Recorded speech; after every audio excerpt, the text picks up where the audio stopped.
I woke up staring at hands that weren't mine, a voice screaming in my skull, "Who are you?" Then it hit me, I was Lee Hoyal, except now I answered to a name I'd invented years ago for cringe self-insert. Granfell Claudius Arpius Romeo, heir to a great clan. I was so screwed. Somehow I still made myself coffee, hands steady while my brain split in half. One sip in, the memory slammed home. This body belonged to a character I'd built in middle school at the absolute height of puberty. I remembered finishing him and cackling like a maniac. That laugh wasn't pride anymore, it was dread, all traced back to one game. That game was Arch on a Continent, the greatest virtual reality world ever built. Nothing else ever topped it. And the day its servers finally went dark wasn't quiet at all. The company's CEO, a man named Raymond, vanished off the face of the earth without a trace. What none of us saw coming, Archana didn't just disappear, it tore straight into our world. The sky cracked open, and monsters that used to live only inside that game came pouring out into real streets. Everyone figured this was how the world ended. Instead, people started waking up wearing the bodies of Archana's own characters. Those reborn people were called players, and they weren't playing dress-up. They pulled real combat skills straight out of Archana and started clearing monsters, saving lives. Overnight, they were heroes. I used to daydream about becoming one myself. Then I ran the numbers. The gear alone cost tens of millions of won, plus hundreds of thousands of monta every month just to stay in that world. Fame like that was never in my budget. Then my father's business collapsed and the choice made itself. I told my mom I'd give up gaming for good so we could get by. She just apologized back over and over like it was her fault. I quit Archana cold, right when I should have been grinding levels. If I'd known what was coming, I never would have walked away. That half-built character I abandoned was Granfell Claudius Arpius Romeo, a vain, revenge-obsessed demon hunter noble I'd poured my 13-year-old heart into. Heir to a fallen house, out to avenge his family by hunting demons, the most embarrassing story I'd ever written for myself. And somehow, that was the skin I'd just woken up wearing. That humiliating creation clawed back at me, my own middle school self, screaming for me to stop, like even he knew how cringe this was. Then reality hit. I still had a job, a life, people around me. Sipping coffee the next morning, I couldn't stop replaying it, wondering how I'd function in society carrying a name like Granfell Claudius Arpius Romeo. With no way to hold a normal job anymore, I figured I'd make a living the only way left to me, as a player. Problem was, I barely remembered anything about Granfell beyond what I'd written 10 years ago, so I looked it up myself. Real players were pulling in serious money. Demon hunters earned next to nothing. I told myself it didn't matter, then went to check anyway. I clicked into the demon hunter listings, expecting bad news, inflation, cut pay, something manageable. What actually loaded onto the screen made me go completely blank. Something was wrong, very wrong. Only two pages of results for an entire class. My coworker asked what was wrong, and I couldn't even answer. I was too busy staring at the line that said action. The one town where you could even become a demon hunter had been destroyed. This wasn't a class nobody played anymore. This was a class that had been erased. It hit me all at once, staring at that armor propped over a grave like a tombstone. Demon hunter wasn't just unpopular. It was dead, buried, and I was the poor fool who'd woken up wearing its name. Turned out demon hunters had been garbage for 10 years running. Low stats, no real build path, skills too weak to matter, and none of the easy grinding other classes got. We depended entirely on quests just to level up. Once actual demons started showing up in those quests, it got worse. People openly called it the worst class in the game. I dug deeper, hoping for good news, and found none. An old update showed demons flooding into the game for the first time, monsters no gear could handle, players getting mentally shattered or possessed outright, even max-level fighters buckling. When those same demons crossed over into real life, nobody was ready, and that useless class was the only one built to fight them. Scrolling through what little history remained on demon hunters, one question wouldn't leave me alone. What if I was the last one standing after action fell? Could I lead with a 10-year gap in my memory when nothing said the demons I'd once written about were still the same ones loose now? Then an old memory surfaced, a voice sneering that I was weak, warning Granfell never to run from mere demons. That was my pride. The old notebook lines came back to me. I'd written that no matter what a demon threw at me, it would never touch my pride, Granfell's pride. Reading that now, hesitating felt pointless. All right, I told myself, let's try this. I walked into wreckage, the news called ruin, demons still tearing through it, and that old line landed different this time. Be honored. I'll send you back to hell. That confrontation was the first time I let Granfell's old pride mean something again. not a joke from a middle school notebook, but a promise I actually meant to keep. I didn't know it yet, but that choice was about to define everything that came after. Years passed after the Great Cataclysm, I learned. Cities got rebuilt, life crept back onto the streets, and people adjusted to this strange new world faster than anyone expected. But wherever there's light, there's darkness, and the devil found plenty to feast on. All that leftover fear and anger and newly adjusted people turned out to be exactly the food demons loved best.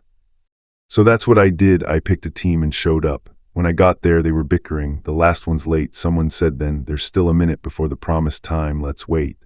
Then someone spotted me and froze. I was already there. All right, I told myself, let's go with those guys this time.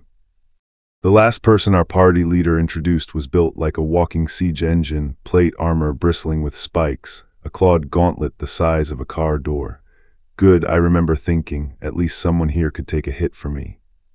Nam Chialan, my new party leader, met me right on time and pointed out a shimmering purple tear he called a rupture, an invisible wound bleeding monsters into a city full of people who had no clue they were in danger.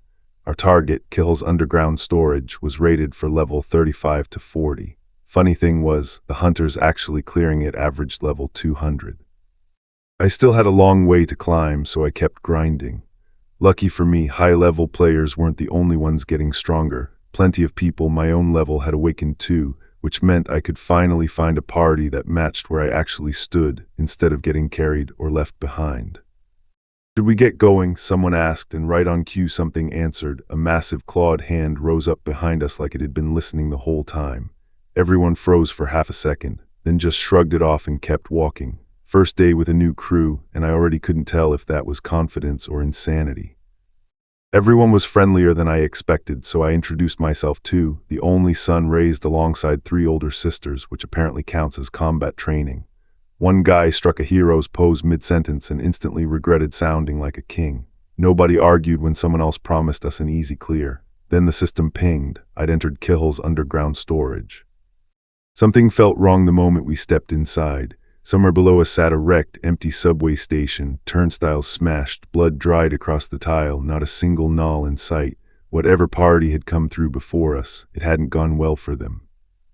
No nulls anywhere despite the name, one of us muttered. A party had clearly cleared ahead of us. We told ourselves not to worry, figured whoever went first would leave scraps for the rest, and pushed on anyway. Then it hit me, something was off. 70 meters out, a null finally showed itself. Time to fight. For half a second my mind flickered somewhere else entirely. Some sharp-dressed stranger, glasses catching the light, grinning like he already knew how this ended, gone just as fast. Back in Kill's underground storage, one of my teammates came jogging up behind, half out of breath. "Wait for me, Hyung." Another just rolled his eyes at him. We kept moving deeper into the wreckage. Watching this party work was almost embarrassing. One tank soaking every hit, a melee dealer and a mage cleaning up clean, practiced, nothing like my old crew. Not my problem, I told myself, since right now I was basically dead weight. My inventory popped up, a broken sword, a used-up arrow, a bow with nothing left to give. I didn't have a single weapon I could actually fight with. Then I felt it before I saw it. Rows of archers lit up on the scaffolding above, bows drawn. Ambush behind the pillar. Someone screamed as red light tore through the dark. One teammate got swarmed instantly. "Too many of them, I can't hold this. Chialman Hyung, help." Someone else was already shouting for Jianghoon to fall back too late. A null slammed into one of my teammates, blood spraying everywhere. I moved without thinking and put it down hard. "Guess this beast hasn't been trained," I said, standing over the corpse. "Doesn't suit me, but punishment's necessary sometimes." Li Hoyal playing disciplinarian to a monster, even I thought it sounded ridiculous. He just stammered a thanks. Then more nulls poured out of the dark. We'd missed 2. One of the mages froze solid, staff shaking. What do? I don't know what to." "Calm down," I told her. "I'll handle anyone who gets close. Cast your strongest spell, even if it takes a while." She nodded, shaky but determined, and started channeling. "It's coming, everyone watch out." Fire arrow erupted, and the whole room lit up orange. Her fire arrow tore into the dark and detonated dead center in the pack. The blast swallowed the ambushers whole, the arrows, the screaming, all of it, and for one long second the only thing I could hear was fire and my own heartbeat. The smoke cleared and we were alive barely. I told everyone I was fine and to look after the rest while someone passed around healing potions. Then out of nowhere Jianghoon's face went red with rage and blood, and somebody screamed for Chialman to explain himself.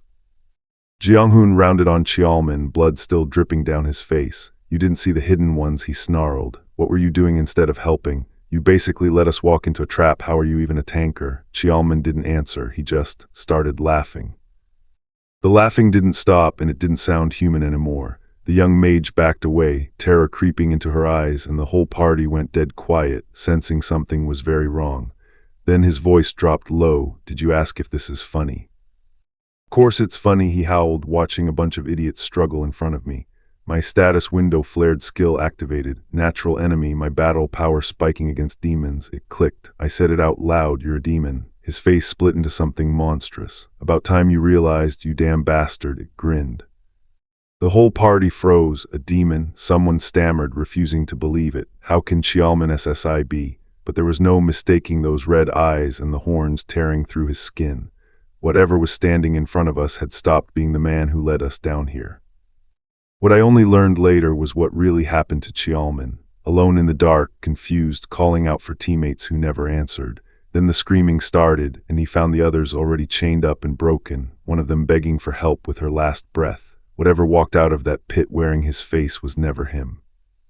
The thing wearing Qiaoman's face made its play, kill it, and the human trapped inside died too. Kukuku, it laughed, daring me to care. I couldn't punch through its armor, so I went for the gaps instead, and it screamed, you're still attacking me. Natural enemy activated, my power surging just from standing near a demon. My blade found silver in its edge, and the demon staggered back, cursing, actually wounded by a mere human. It sneered that we were all fake, friendly with our tanker 1 minute and ready to kill him the next. Then it turned on our young mage and shut her down cold. I don't talk to prey. What I only found out later was this. Qiaoman had a talented little brother, Timan, a rising star clearing boss raids, while nobody could even remember Qiaoman's own name, just the older brother. Mocked by his own peers, worth nothing to anyone, all he'd ever wanted was to make his brother proud. A demon called Imp was watching, and it sensed exactly how low he'd sunk. Desperate enough, Qiaoman let it in, and it walked him straight into a rupture alone, ignoring every warning his party screamed after him. By the time they understood what he'd become, it was too late. Back in our fight, the real Qiaoman clawed through for one broken scream, it hurts, before the demon snapped back, kill me and you kill him too. The demon threw one last threat at me. Didn't I care if this body died? Didn't I want to be a murderer? I didn't answer. I just asked him back, was that his pride talking? Then I hit him with everything I had. Qiaoman, I told him, I've heard you. Your pride's been received. Qiaoman woke up gasping, sure he'd died. He hadn't, I'd promised him that, and I meant it. A demon hunter's power only ever touches the demon riding you, never the person underneath. That was the one rule I never forgot. The imp, of course, dropped nothing for the trouble. What I only pieced together afterward, the story of that rupture went public, and it changed everything for Qiaoman. He walked away from being a player altogether and asked his younger brother Nam Timan, Gaeon's own guildmaster, to bring him on as an analyst instead. Timan didn't buy it at first. The whole thing felt too sudden, too unlike the brother he knew. Timan turned it over anyway. A hunter who shrugged off a demon status curse had to have monstrous mental stats, and fighting with a dagger instead of magic made him almost impossible to place among Archana's thousands of classes. He still wasn't sure he believed the story, but Qiaoman hadn't just heard it, he'd lived it, and that was enough for a brother's trust. Qiaoman thanked his brother for everything and set a contract down on the desk, his pitch to bring the mystery hunter into Gaeon. Timan teased him, called him a proper analyst now, and asked what he made of the terms. Qiaoman looked it over himself and froze. Whatever those conditions said, they weren't what he expected. That imp alone spiked my level by 12. Granfell wanted to shrug it off, but I couldn't. I was the one who actually cared where those stat points went. I told myself I'd sort it out after some sleep. But first, that apartment needed cleaning. A clear head starts with a clear room. Life went on. I started cooking real meals instead of microwaving whatever, and something clicked. The traits I'd built into Granfell weren't just numbers on a character sheet. Discipline, self-restraint, even eating healthy. They were bleeding into my actual life, not just my hunter stats. Turned out Granfell's talents didn't stop at swinging a dagger. He could learn magic just by watching it once. He was sharper than I'd ever given him credit for, and physically, he was built. I wrote it all down. Then Qiaoman's text came in long and late. Whatever it was, I figured I'd reject it for now. So I put it to the test. Could I really copy a spell just from watching it? I scrolled through streamers showing off flashy magic, studying every motion. And meanwhile, across town, my rejection had landed like a bomb. Chialman froze. Word reached his brother instantly. Had I gotten a better offer from another guild? Here's what I didn't know yet. Ever since the Mage's Tower rose over Seoul, foreign guilds had been circling, opening branches, hunting for exactly the kind of hunter I apparently was. Tiemann wasn't about to lose me to one of them. He'd drawn up a contract he couldn't even show his own guild's leadership, and now he was ready to poach me himself, rules or no rules.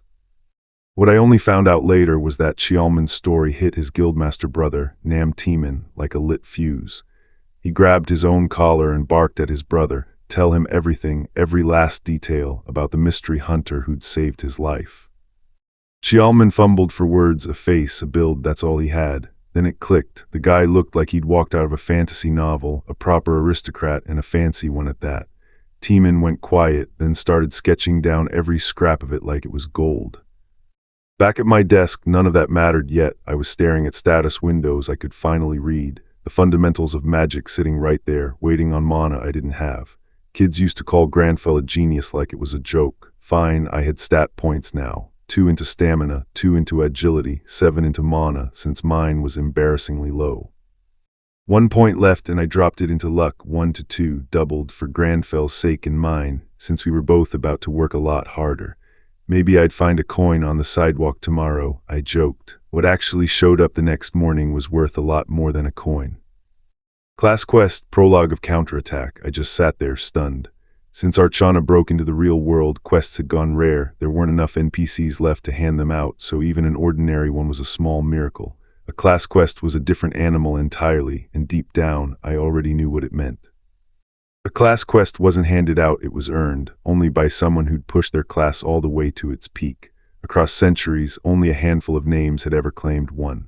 Logically, there was no way a level 67 nobody like me should qualify, unless the math wasn't about my level at all, unless I was the only demon hunter left standing. Well, it made sense. My mind went straight to action, the old post of the demon hunters, a place that sounded grand until you saw the ruin it had actually become. I remembered arriving there myself, just another recruit shoved into line, told to climb the cliff before the ceremony even started. I still remembered how brutal my first day at action really was. They marched 50 of us up a soaked, freezing cliff before the admission ceremony even began, and half the recruits were already cursing through tears halfway up. Get to the cafeteria under your own power, the instructor told us, or get out of action. Nobody helped, the NPCs just yelled.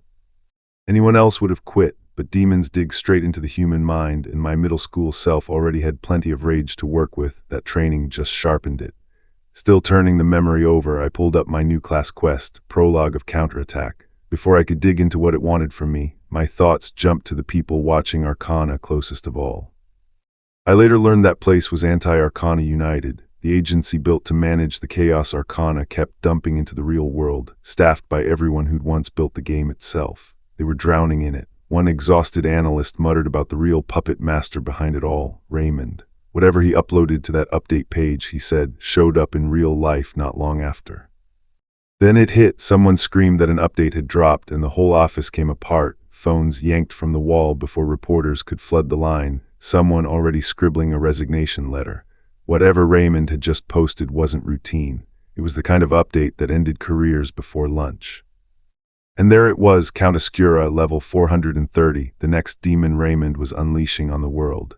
The current #1 ranked player wasn't even level 403.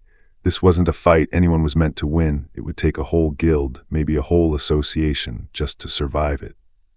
Nobody was coming to save them either. The Mage's Tower wouldn't lift a finger unless its own walls were threatened. Its NPCs would just watch people die. Without the tower, without enough hunters, the rupture was going to break out, and Raymond clearly didn't care what that cost. It'd take a miracle to stop it now. Which was exactly what my quest turned out to be. Prologue of Counterattack. It read, train your weakened body before the demons come again. I hadn't pushed myself like that since action. My legs were shaking after one run, and I was already wondering out loud if I needed a bag to throw up in. I couldn't even hold a knife steady enough to make a decent sandwich, but I finished every rep the quest demanded, the run, the push-ups, the burpees, all of it, and collapsed into bed actually proud of myself. If it weren't for Granfell's stubborn pride, I'd have quit within the hour. Whatever came next, I was ready. The quest wasn't a one-time thing, it repeated day after day. Run, push-ups, pull-ups, burpees, the same grind that once broke me in action. A week straight of it and I was ready to lose it, are you kidding me? But I kept finishing it, wondering if Granfel's own toughness was carrying me through. Then out of nowhere, the system pinged. I'd been rewarded. Stamina up 3, dexterity up 3, permanent stats, the kind of boost that normally cost millions of one per point from item sellers. I about lost my mind. Do that 10 times a day and I'd be unstoppable. Though no, it wasn't quite that generous. Still buzzing over it, I caught the news. Some new update had just dropped and it was blowing up online. The rupture called Count Escura's territory had just gone live, packing a monster on a level nobody had planned for. Count Escura, level 430, already called the hardest boss in history. Even Anti-Arcana United's Korean branch had nothing to say, level 430. I thought the same thing everyone else was. How is anyone supposed to kill that? Word spread fast. Escura was both vampire and demons were already the thing players struggled with most, growing stronger the longer a fight dragged on. Every guild in the world was backing off, the risk too high to justify.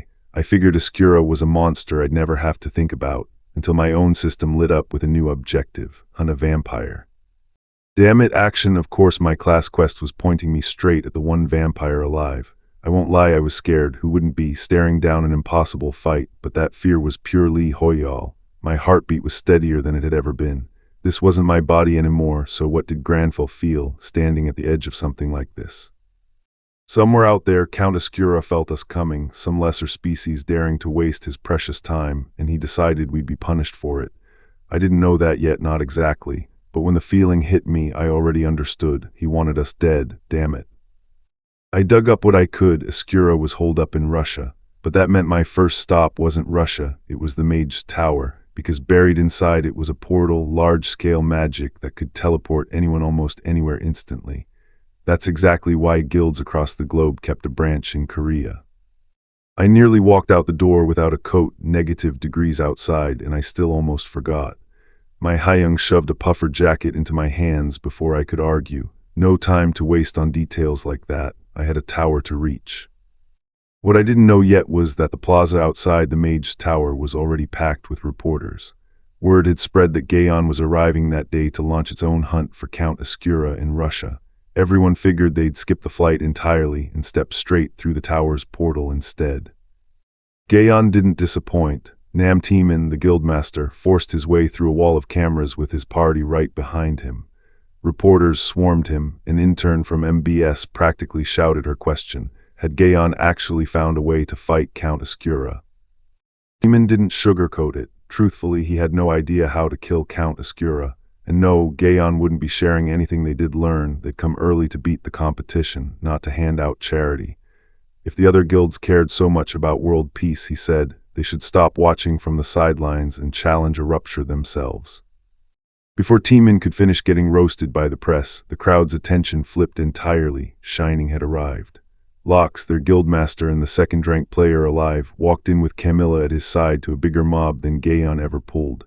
Word around the plaza was that Gaon's stock was sinking fast, and Lox was just there to place his bets on the hunt.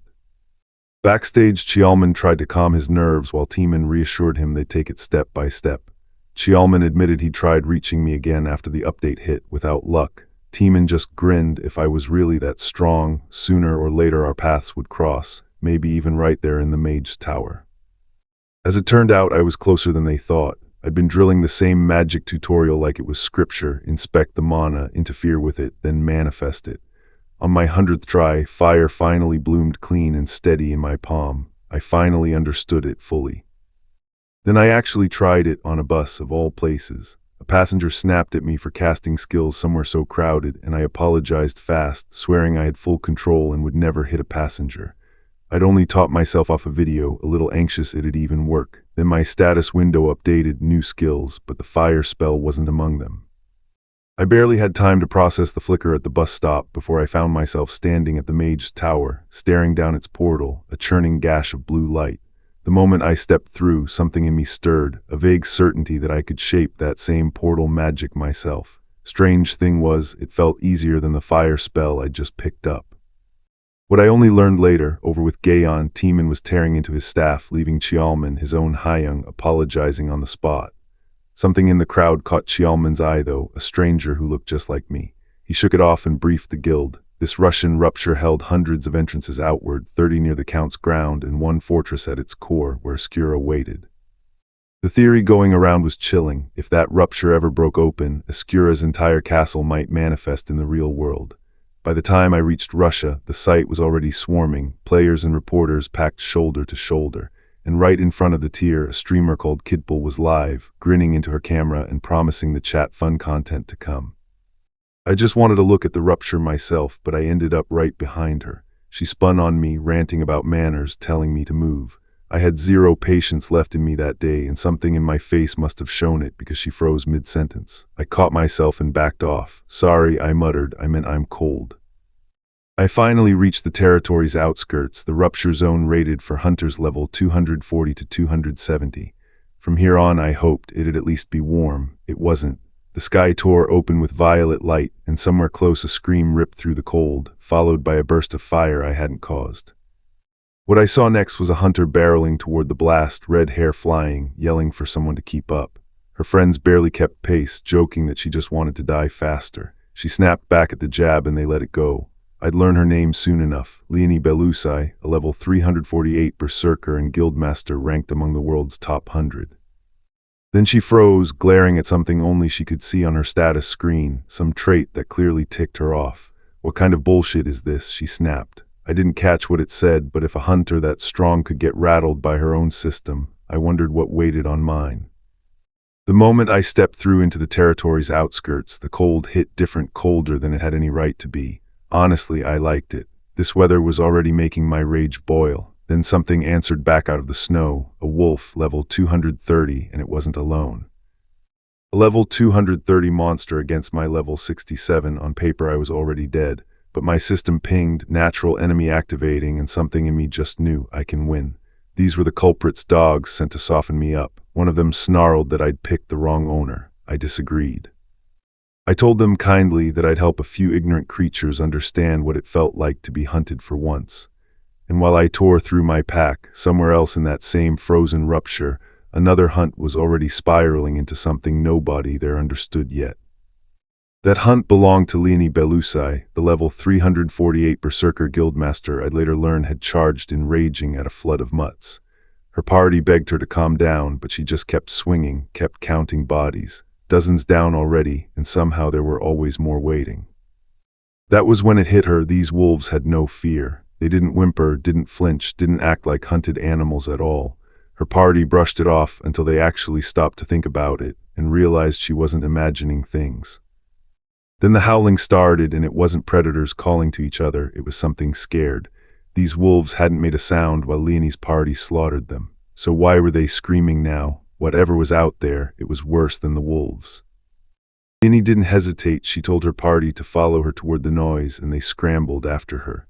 Meanwhile, I'd moved past wolves to something quieter, a bow, an arrow, and a strange pulse of mana humming off the arrowhead that I could somehow feel. It wasn't a good arrow, but I could inspect that mana, reach into it, interfere. So I did and pushed something of my own into it, manifest. The arrowhead answered with a wall of fire, and I realized I wasn't just borrowing power anymore, I was making it mine. The fire I'd pulled out of that stolen arrow still hadn't died down when I noticed the stairs.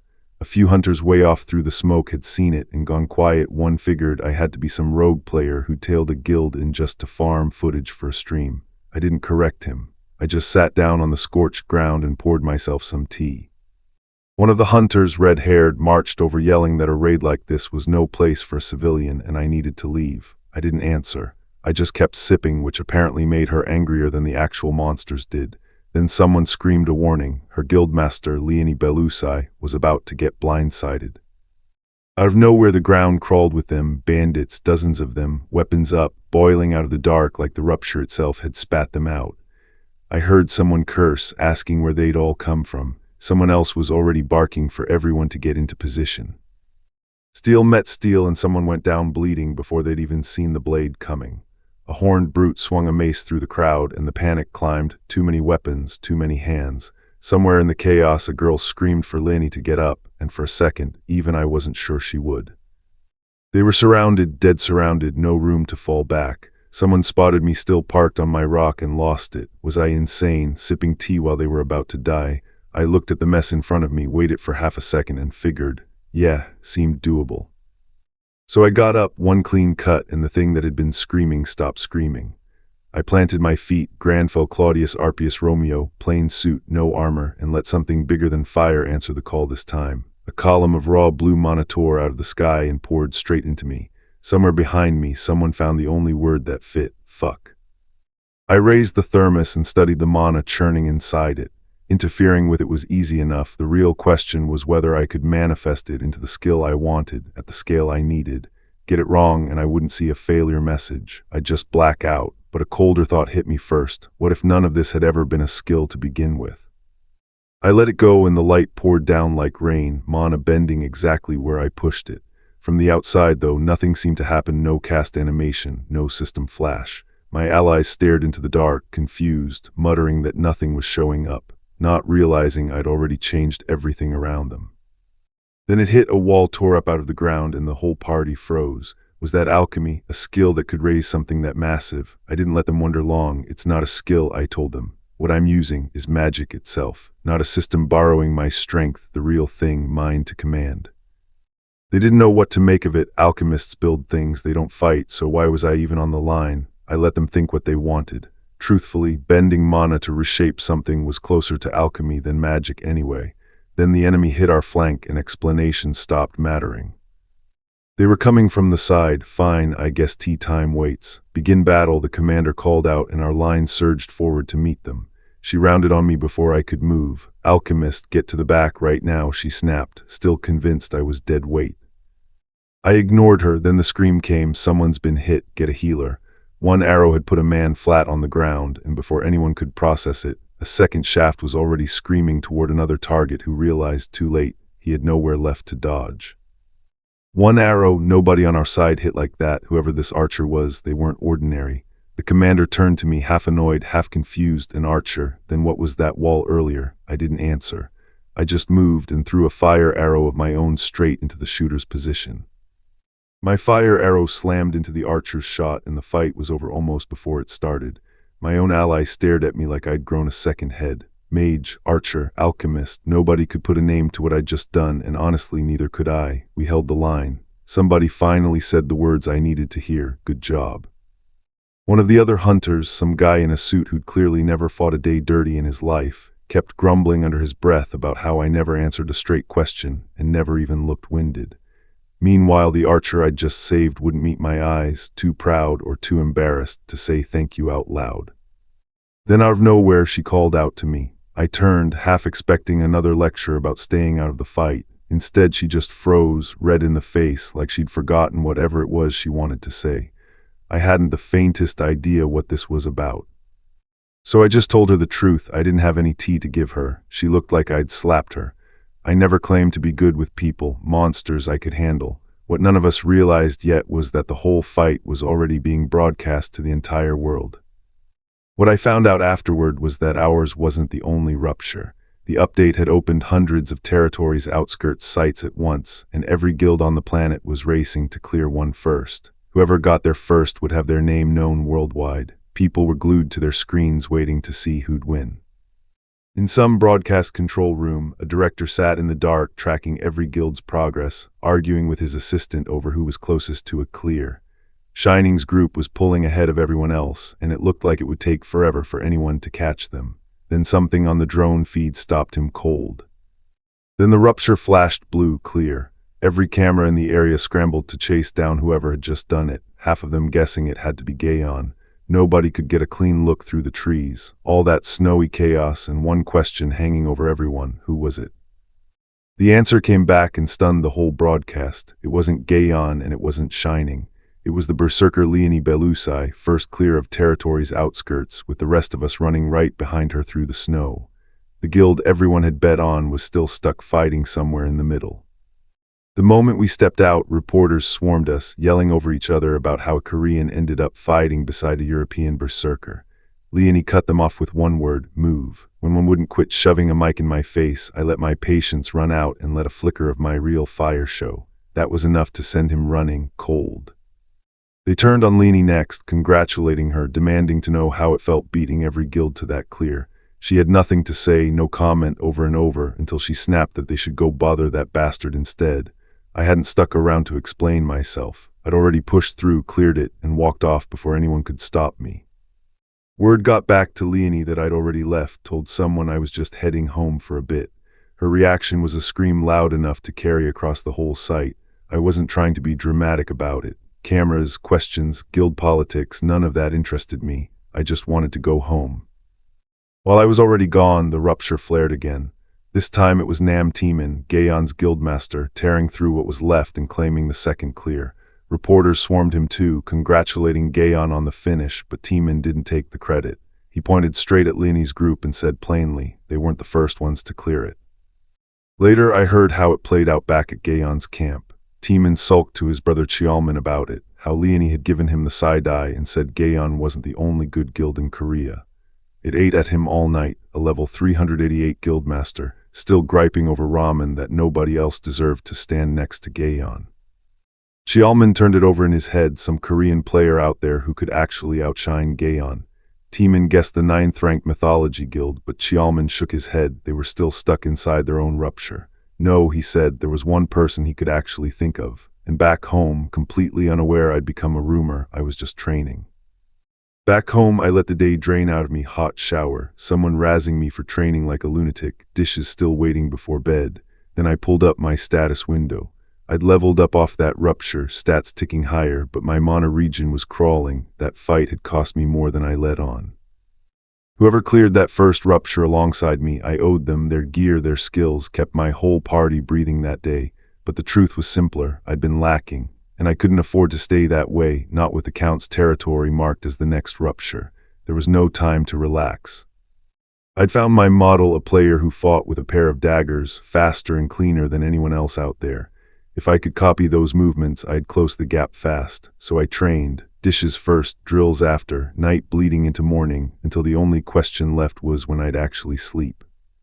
Then a broadcast cut through the quiet, 90% of the Count's outer territory already cleared, the path to his fortress about to open. But there was a catch. The destruction progress on his rupture had suddenly jumped, and at that rate the whole thing could break down before anyone was ready.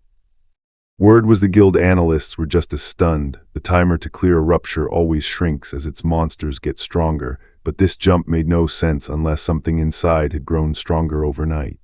Over at Gaeon's camp, nobody had an answer, and even their top analyst was stumped. This wasn't about guild reputation anymore. If that rupture blew open early, every civilian and every player caught nearby was dead. I read it off my phone and it clicked. Nobody could have predicted this, not when the only record of it lived buried in action, which meant I had to move now. Here's what I'd worked out. A vampire's power lives in its blood, and Count Oscura had shared his authority with every monster he'd spawned across those outskirts. Everyone we killed sent that power straight back to him. We hadn't been weakening him, we'd been feeding him. Finishing his territory could blow his fortress open immediately. I settled back into Granfel's voice in my head, the vengeful noble who never took back what he'd sworn. I was going to pass judgment on Oscura myself, and it didn't feel like overkill anymore. Very cool, Granfell, but what about sleep? I could sleep once I was dead, so I kept training. The Count's territory was rated for levels 350 to 400, and the clock read 5 hours until breakdown. While I pushed myself in secret, a live streamer named Park H. Woodgang was already broadcasting live from the rupture in Russia. Destruction progress past 70%, and half of Korea's guilds crowding the site like it was a festival.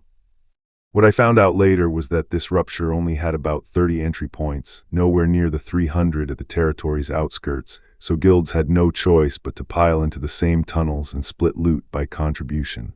Everyone was buzzing that the world's top guilds might actually collide. Then Nam Teeman showed up.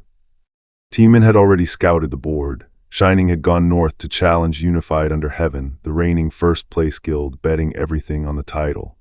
Word was several guilds ahead of Gaeon had already claimed their first clears. Then, mid-broadcast, something exploded in the distance, and Park H. Woodgang's stream cut out mid-sentence. What stepped out of that flash was Hisaki Kazuma, guildmaster of Japan's Inazuma and a level 396 magic spearman, walking straight up to Gaeon's line. Coincidence, he called it, both guilds front-running the same rupture. Teeman didn't back down, needling him about Inazuma never opening a Korean branch, and the air between them went ice cold. Then it broke open for real. Gaon and Inazuma clashed head-on while, off to the side, Shining traded blows with Unified under heaven.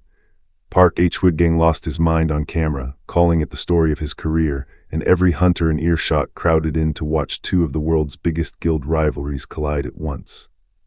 Xiaoman tried to talk sense into his brother. The destruction progress was still climbing, and two guilds burning time on pride was a loss for everyone. Teeman heard him out, waited for half a second, and gave the only answer that fit a man who wasn't handing over the front line. Go rip them apart, let's go. Word trickled in while I worked on my own problem. Gaon had landed 5th in the rupture rankings, Inazuma right behind us in 4th. None of that mattered to me, though. What mattered was the number climbing on the other side of Russia, destruction progress on the Count's territory, already past 80%. While the world watched that countdown, I was still nursing the lesson the last rupture beat into me: run dry on mana mid-fight and you die. So I spent every spare hour since then rebuilding my own magic from the ground up, chasing a way to fight without bleeding myself empty. I started small, rock into a teacup, a table. The finer the detail I wanted, the more mana it drank, useless in a real fight. Then I noticed something, turning a shape back into what it used to be cost almost nothing. That was the answer, right as a wall of the Count's soldiers rose up in front of me, wearing his authority like armor. They came at me like nothing could touch them. I didn't need much, just the truth of what they used to be. Go back to dust, I told them, and let the reversal do the rest. What it took the Count and army to build, I unmade in a breath. Barely any mana spent. I called it reversal magic, simple, honest, exactly what it did, no matter how much grief I caught for the name. But while I was testing spells, something worse was stirring in the deepest part of the Count's territory, and it wasn't retreating. What I only learned later, deep in that territory, Lini Belusai, the berserker who charged in ahead of everyone, was already carving through a swarm of horned things, fire trailing off her blade with every swing, and they kept coming no matter how many she put down. But even Lini noticed something was wrong. She'd barely killed 10 since stepping through the gate, nowhere near enough for a rupture this deep. Too few enemies is never good news. It means they are massing somewhere else. Then a shout of master turned her head, and across the field, Inazuma's side looked just as thin. Same story on Nam Teeman's end, his people barely scratching double digits too, despite splitting off the opposite way. Before he could puzzle out why, Hisaki Kazuma sauntered up like they were old friends, grinning at how peaceful it all felt. Why are you acting like we're friends? Teeman snapped back. What I only learned afterward, Hisaki Kazuma had been standing over Teeman, calm as anything, saying he wanted him dead, right when Xiaoman cut in over comms asking where Teeman even was. Some ruins, Teeman said, looks like a square. Xiaoman screamed at him to run. Ascura's knights, level 350, weren't soldiers, they were the ambush itself. Enemies poured in from every direction, a cavalry bearing down with no clean ground to retreat to, and then more knights hit from behind. Master, there are enemies from the back too, someone shouted. Teeman gritted his teeth, hating the idea, and asked an ally to guard his back while the line held.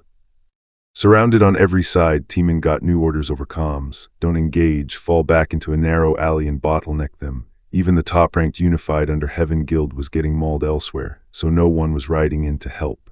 Then Teeman realized there was nowhere left to fall back to. That's when the sky above him split open into a column of blue light. Something dropped out of that light mid-swing and turned the enemy line into wreckage before it even landed. When the dust cleared, all that was left standing was a single stone pillar where a monster had been.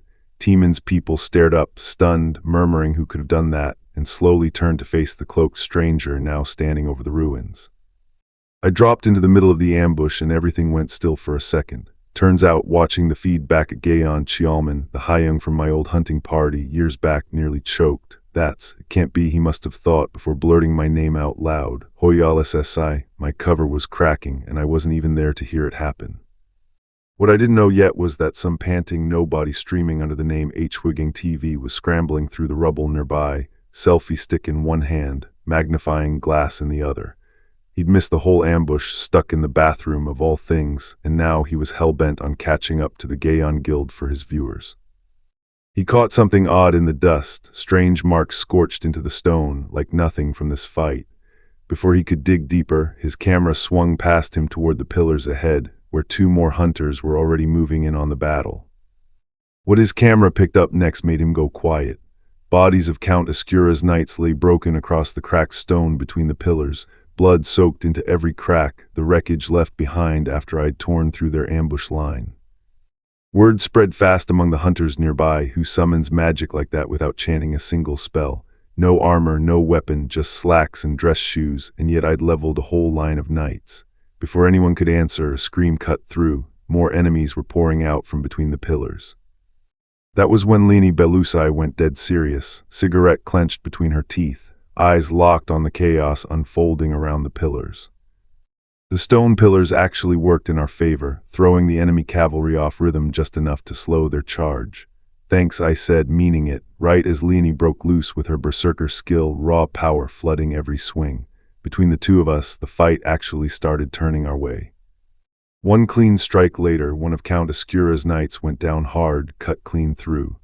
It wasn't over yet, not by a long shot, but for the first time since the ambush started, we had the enemy on the back foot. Kill them all, that was the order that went up as more of Count Escura's knights broke off and charged straight for me. I didn't wait for the line to close. One motion and the lead rider lit up and dropped, and somewhere off to the side, a stream chat was already losing its mind over what they'd just watched. Reversal magic, that was the name for the trick I'd been running the whole fight, and one by one the knights kept falling to it while I barely moved.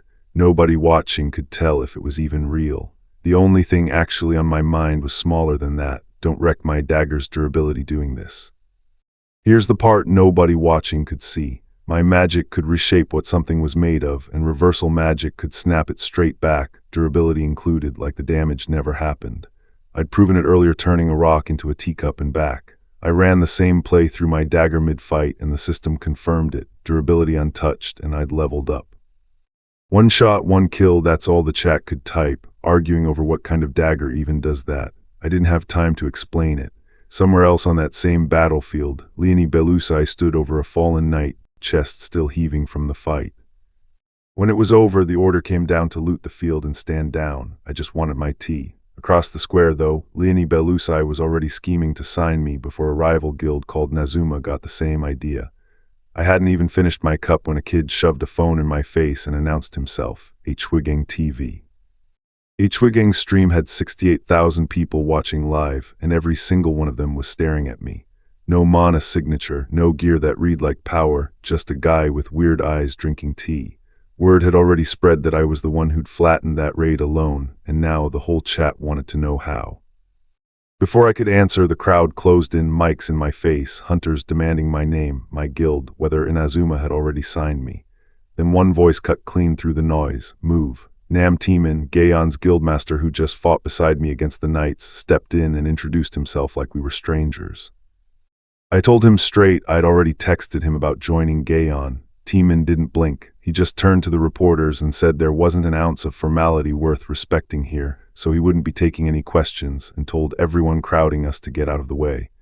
Just like that, the interview was over before it started. What I only learned later was how it landed on Shining's side. Their guildmaster, Lox, ranked second in the world, just sat turning it over. What was that power? One teammate accused him of sulking over losing the spotlight after clearing the Count's outskirts. Lox brushed it off as media hype, grabbed his coat, and left for a date. Somewhere else entirely, a mage named Jessie Hennis, ranked fourth in the world, was watching the same footage. She called what I did cool. Her own teammate about fell over hearing it, because apparently she never said that about anything. She wasn't wrong to stare, either. What she was looking at moved like magic, but it wasn't. That person's interesting, was all Jessie said next. Meanwhile, back at Shining's base, the argument hadn't died down. One hunter, wrapped in a blanket and furious, kept insisting I wasn't ordinary while somebody tried to talk him down before he caught a cold. Didn't matter. Every screen in the room kept cutting back to the same silver-haired guy, me. While all that noise built around my name, the real fight was still playing out in Russia. The outskirts were clear, but the Count's fortress hadn't fallen. Destruction progress climbing past 70%. Every hunter left alive gathering to go in. If that fortress broke first, the reports were blunt. We could say goodbye to Russia. The broadcast rolled on, cameras chasing every player's luck, then landing on me, the guy in a plain coat and suit, no armor, no gear, nothing to speak of. Reporters and analysts spun theories about some secret method behind my strength, Truth was dumber than that. I just never owned anything to put on. Meanwhile, the experts picked the fight apart frame by frame, calling my judgment sharp beyond my years. What none of them saw was the real prize from that raid, a rare drop, the first item luck had ever handed me, a necklace laced with a devil's curse, its true effect sealed until someone dared unlock it. Cursed gear like that was basically a gacha pull. The odds of a good curse were so bad most hunters just threw the things away, but I knew better. Exorcism ritual, one of my class's 2 signature skills, let me offer a cursed item to a demon and strike it directly, without hurting whoever it had possessed. This time there was no item to offer. I was the offering, inviting the demon straight into my own mind. Lose that fight and I'd lose my body with it. Then my phone rang, Nam Chialan, my party leader. I pictured every cringeworthy word my old knightly tongue might blurt out loud, panicked, and typed back a careful text instead. I only found out later. Chialan read my message and just sighed, same deflection as always, déjà vu he called it. He'd wanted to apologize for how casually his people treated me and make it up to me, but reporters mobbed him first, firing off questions so scattershot. Was I Korean? Was I a bully? The whole scene turned into more farmer's market than press conference. Back at camp, Chialan brushed off my mood, just tired, low on mana, nothing to worry about. Count Escura mattered more right now. He pulled up the fortress report, destruction progress sitting at 83%. Rest 10 minutes, he said, then go back in. That's when the ground started shaking under him, an earthquake out of nowhere. Then the alert hit every screen at once. The Count's fortress had broken down. The destruction progress had been climbing through the 80s, and then it just tipped over. Russia scrambled to evacuate civilians as the fortress surfaced inside the country itself. More than 200 already dead around the base camps, with the US and Europe pushing Russia to seal its borders. I looked at what was left of the Count's fortress and knew it really had come down. People around me spotted me walking straight toward the wreckage alone and started muttering I'd lost my mind. Maybe I had, but somebody had to go in, and right then, that somebody was me. I'd finally reached the fortress the Count's forces called home, fortress. I'd seen closets bigger than this dump. Some hulking stone guardian stirred awake in the rain overhead, and I just looked up at it, unimpressed. What a shitty statue. If this was meant to scare me, somebody needed a new decorator. Turned out it heard me. It roared, 10 meters of stone and fury cracking to life right in front of me. Back with Chialan's group, the noise reached them from a mile off, panic, shouting, someone yelling that whoever was down there needed help fast. I just stood there and watched it come. For half a second I actually thought about running. Then I raised a hand, let the mana flow, and put it down in one hit. The whole courtyard went dead silent behind me. That boom carried all the way to the Shining Guild's camp. They'd already seen the footage of me, recognized the sound instantly. One of their own, the mage Jessie Hennes, bolted straight for the fortress before anyone could stop her. Honestly, that statue was nothing, cheap stone, worse craftsmanship. They should have been embarrassed showing it off as a gatekeeper. But its death was the real signal. Every hunter watching went wild, and the ones who'd been holding back came pouring through the breached gates behind me. Then the system pinged, a class quest, prologue of the counterattack, hunt Count Escura, make every vampire in that fortress feel real fear. My party wanted to think it through first. Level 430 against my level 100, they said, like the math was supposed to scare me. I just told them I wasn't your average demon hunter and kept walking.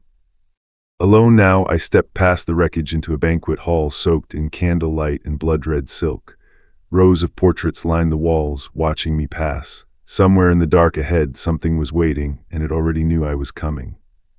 While I pushed on alone, I later learned Nam Teeman's team hit their own nightmare first, a gallery of portraits whose painted eyes tracked them like the walls were alive.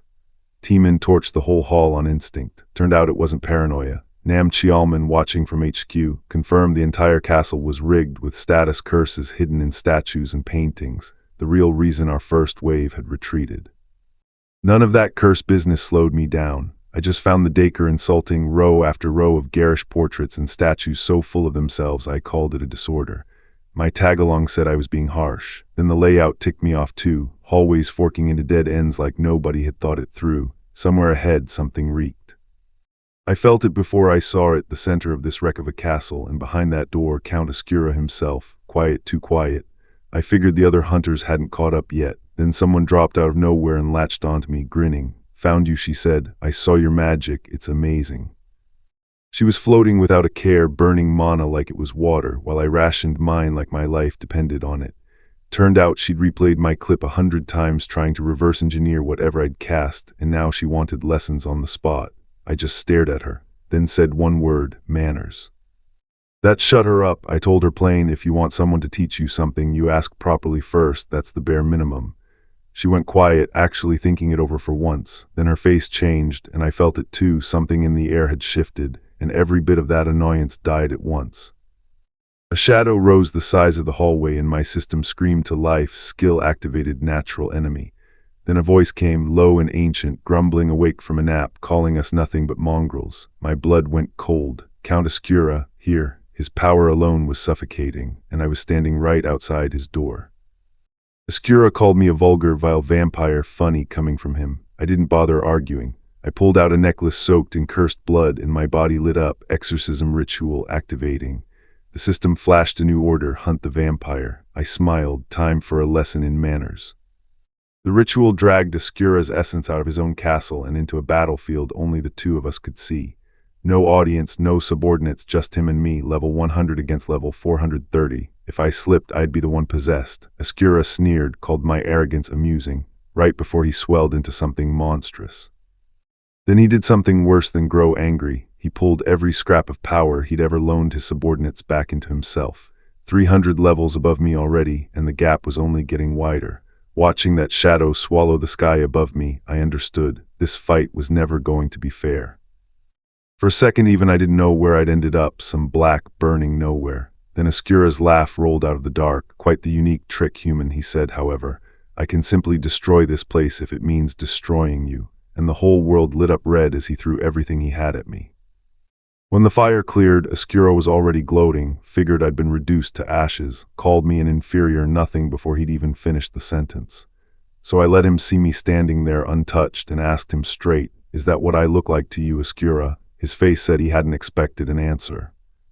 He demanded to know how I was still breathing. I didn't answer that either, just told him to watch closely and asked who actually died here. That's when it started. His eyes split red, his skin crawled, rot spreading through him like he was coming apart from the inside out. Oscura's scream tore through that whole fortress.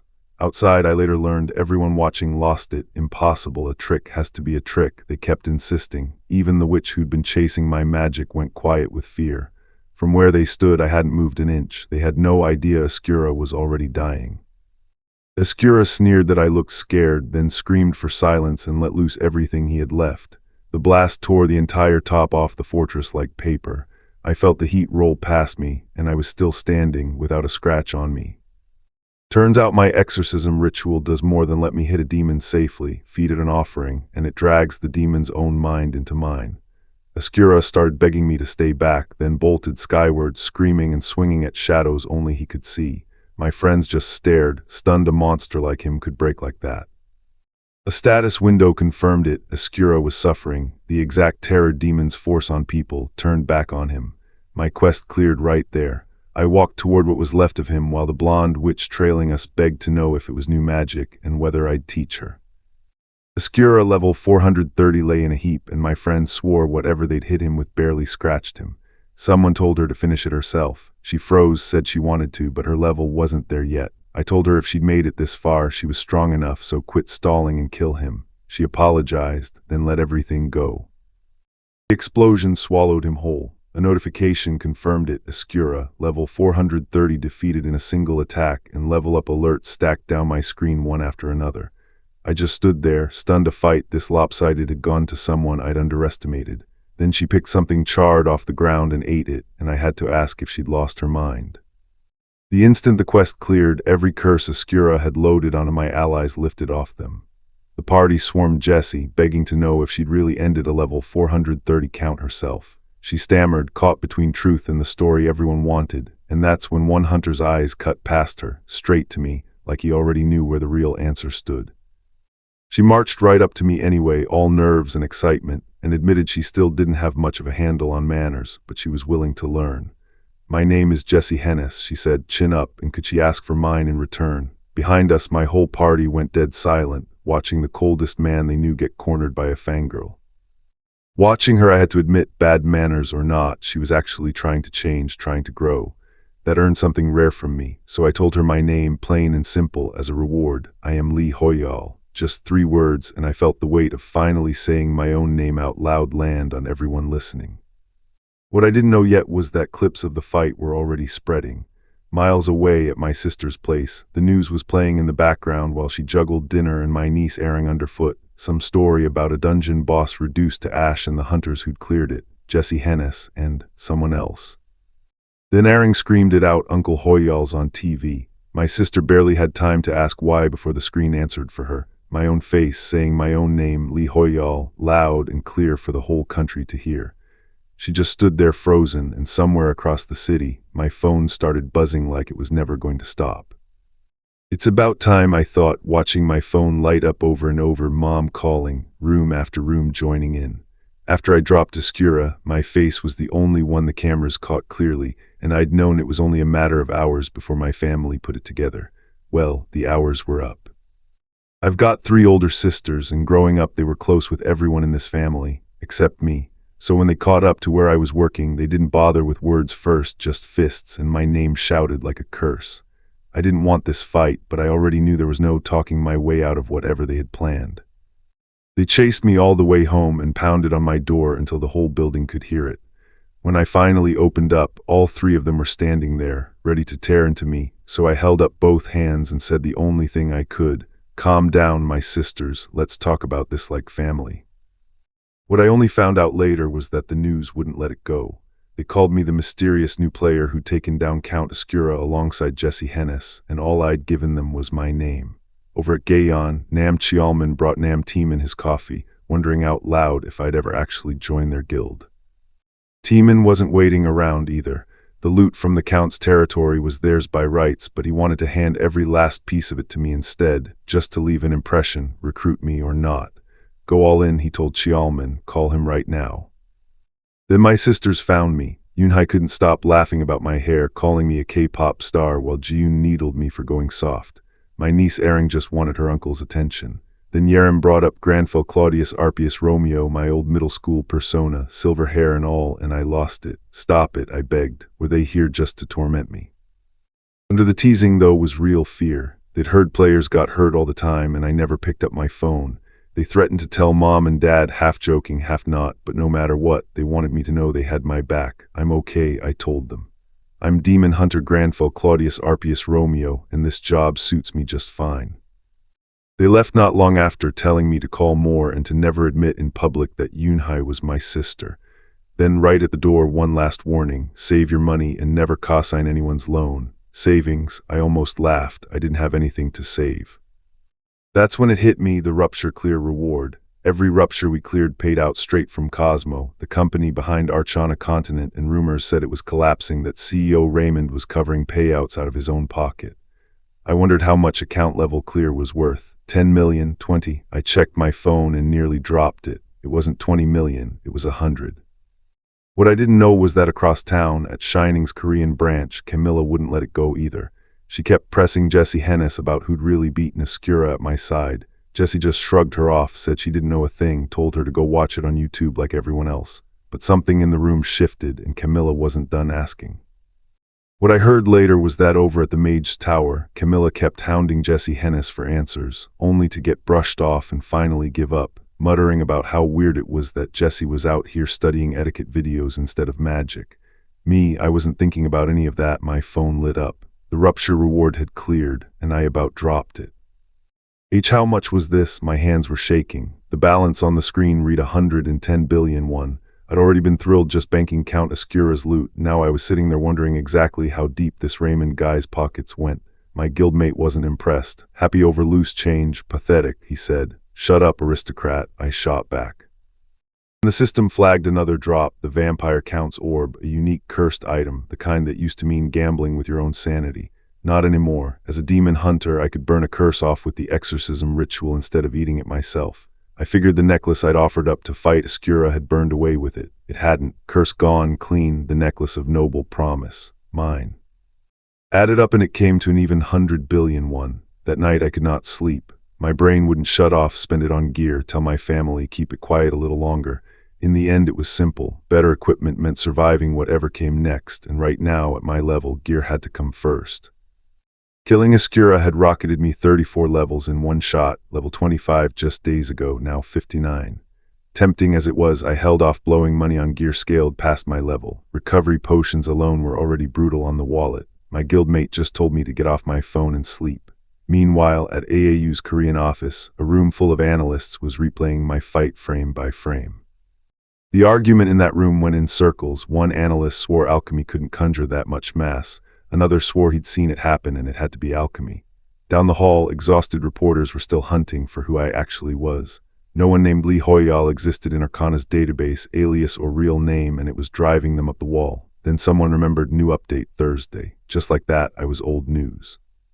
I caught the update myself. Arcana was rolling out a brand new region, the Yusra Archipelago. Back when Arcana was just a game, this place was legend, the treasure island nobody could ever find, supposedly holding riches beyond anything we already had. Now it was about to become real. There was more to the broadcast. The Academic Society of Mages, the old conference where mages traded theory and sharpened their craft, was starting back up for the first time since Arcana came to reality. Jessie Hennis walked into the Mage's Tower as reporters tried to bait her about me. She wasn't taking questions, and Camilla wasn't thrilled either. I was busy finishing my 500th pull-up. That's your priority. Yeah, it was. There's an old saying about the Mage's Tower: it has magic, not skills. I didn't know what the Academic Society was, but figured it'd matter to me eventually. So the moment I finished the dishes at Chialan's place, I told them, we're leaving right after this, no dawdling. What I only found out later was that the Mage's Tower had drawn a crowd for the Academic Society's returned practitioners packed in around the statue, buzzing that after years of silence, the society was finally reconvening. One mage was in such a hurry to get there, she didn't watch where she was going. She face-planted into an invisible wall, the Tower Master's illusion barrier, sealing off the meeting from anyone uninvited, and the person she'd slammed in it turned out to be Jessie Hennis, the mage who'd sensed something off about my power at the ambush. She apologized, got waved off, and the guide called her name, last one on the list. Left alone outside, she had a feeling someone else was still on their way. She was right, that someone was me. I'd made it back to the tower myself, and I already knew what waited past that entrance, same as every time, a mess of people. And then someone spotted me. Lee Hoyal, the name from the Archipelago broadcast, rippled through the crowd in half a second. I hadn't even reached the doors yet, and already they were closing in, phones out, screaming for a photo, a signature, anything. One guy planted himself in front of me, ranting about some overpriced tea bag while shoving his phone in my face for a picture. I didn't have the patience. Screw off. The crowd gasped like I'd committed a crime, then immediately started begging me to insult them too. So much for scaring people off. They just loved me more for it. I needed out fast. That's when I noticed it. The wall ahead didn't look like the others. Barely, but different. I put my hand to it, felt the illusion give way under my magic, and stepped straight through, leaving 100 people staring at a blank wall, wondering where I'd vanished to. Turns out I wasn't the only one who slipped past the crystal wall. A pink-haired mage who'd been begging to get in without an invitation had somehow followed me through, and it left her gasping for air. The moment the staff noticed my name wasn't on their list, she jumped in front of me, insisting we were both invited before anyone could ask twice. An advanced mage gawked. Nobody was supposed to see through the Tower Master's illusion without an invitation, let alone walk through it. The girl explained the loophole. Seeing through the wall earned you a seat, invitation or not. I'd apparently made the guest list the hard way. One dark-haired mage nearby just filed it away, quietly calculating how much mana he'd need to copy the trick himself. We rode the tower's glowing stairwell down through floors of drifting blue light until it opened into the crystal hall itself, the beating heart of magical research. My reluctant escort looked thrilled just to be standing there, coffee in hand, like she'd won something. I just wanted to hear what this meeting was actually about. The one running the show was Marcello, the tower's head mage, the same NPC Arcana had spat into reality, now calling himself the sharpest mind alive at figuring out this broken world, and clearly enjoying the sound of his own credentials. Not everyone was impressed. His own blonde disciple slumped in her seat, declaring the whole lecture boring before he'd even started. Marcello caught me watching and asked if I was bored too. Then he got to the point. The tower had been dragged into our world half blind, same as we were dragged into his. If magic and science were going to coexist, somebody had to figure out how they fit together, and that was today's real topic. He called it fusion flame given shape by grafting science straight onto raw magic, and admitted flat out that mixing two forces that different could go wrong in ways nobody could predict yet. Then he turned it into an ask. He wanted my help. The room lit up. Quests from an NPC were rare currency these days, and everyone wanted in, invitation or not. So when he opened the floor for questions, I didn't hold back. I called out a hole in the inspection method he'd just shown off, right in front of everyone. Marcello froze mid-sentence. The room went dead quiet, then started buzzing. Nobody just publicly picked apart the Mage Tower's golden boy and got away clean, and I'd just done exactly that. Marcello wanted to know why I'd called his method unnecessary. Simple, I told him. I could feel the disconnect myself. Magic and science speak two different languages, and forcing them together always leaves a seam. That estrangement wasn't a flaw to patch, it was the whole problem. I lit fire in my palm right there, the same ignition spell that had taken Marcello months to stabilize. I did it in seconds. The hall went dead quiet, then someone recognized my face, and the whisper spread fast. That's Lee Hoyal. Marcello lit up like I'd handed him an answer he'd chased for years. Join my research, he asked. Before I could even answer, a prompt snapped open in front of me, a guest quest tied straight to his work. I hadn't seen that coming. While all that was happening in the tower, Yusra Archipelago, Arcana's old legend of a treasure island, was filling up fast. I only heard about it afterward. Reporters and streamers packing the beach, one girl diving into the surf in delight, another griping that the crowds had ruined her quiet swimsuit trip. The Lionheart Knights showed up, and right behind them the Explorer Alliance, all chasing the same old rumor that Yusra hid real treasure. The women telling me this later weren't thrilled about the competition. At least, they said, nobody from the Mage's Tower had turned up. They were wrong. Word of what I'd done reached them first. One of them got the alert on her wrist and about lost it laughing. Lee Hoyal had told the head mage his own spell was pointless, right to his face. Then came the part that really floored her. I hadn't been thrown out. I'd been let in, quest and all. Back in the tower, Marcello slid me a blank request form. Write down anything I needed, no limit. I agreed without thinking twice. That's when his grin turned unsettling. Anything, huh, he said. Then I'll ask for something I need right now. I didn't like the sound of that at all. The summons came straight from the top of the Mage's Tower. The 5 master mages wanted to see me.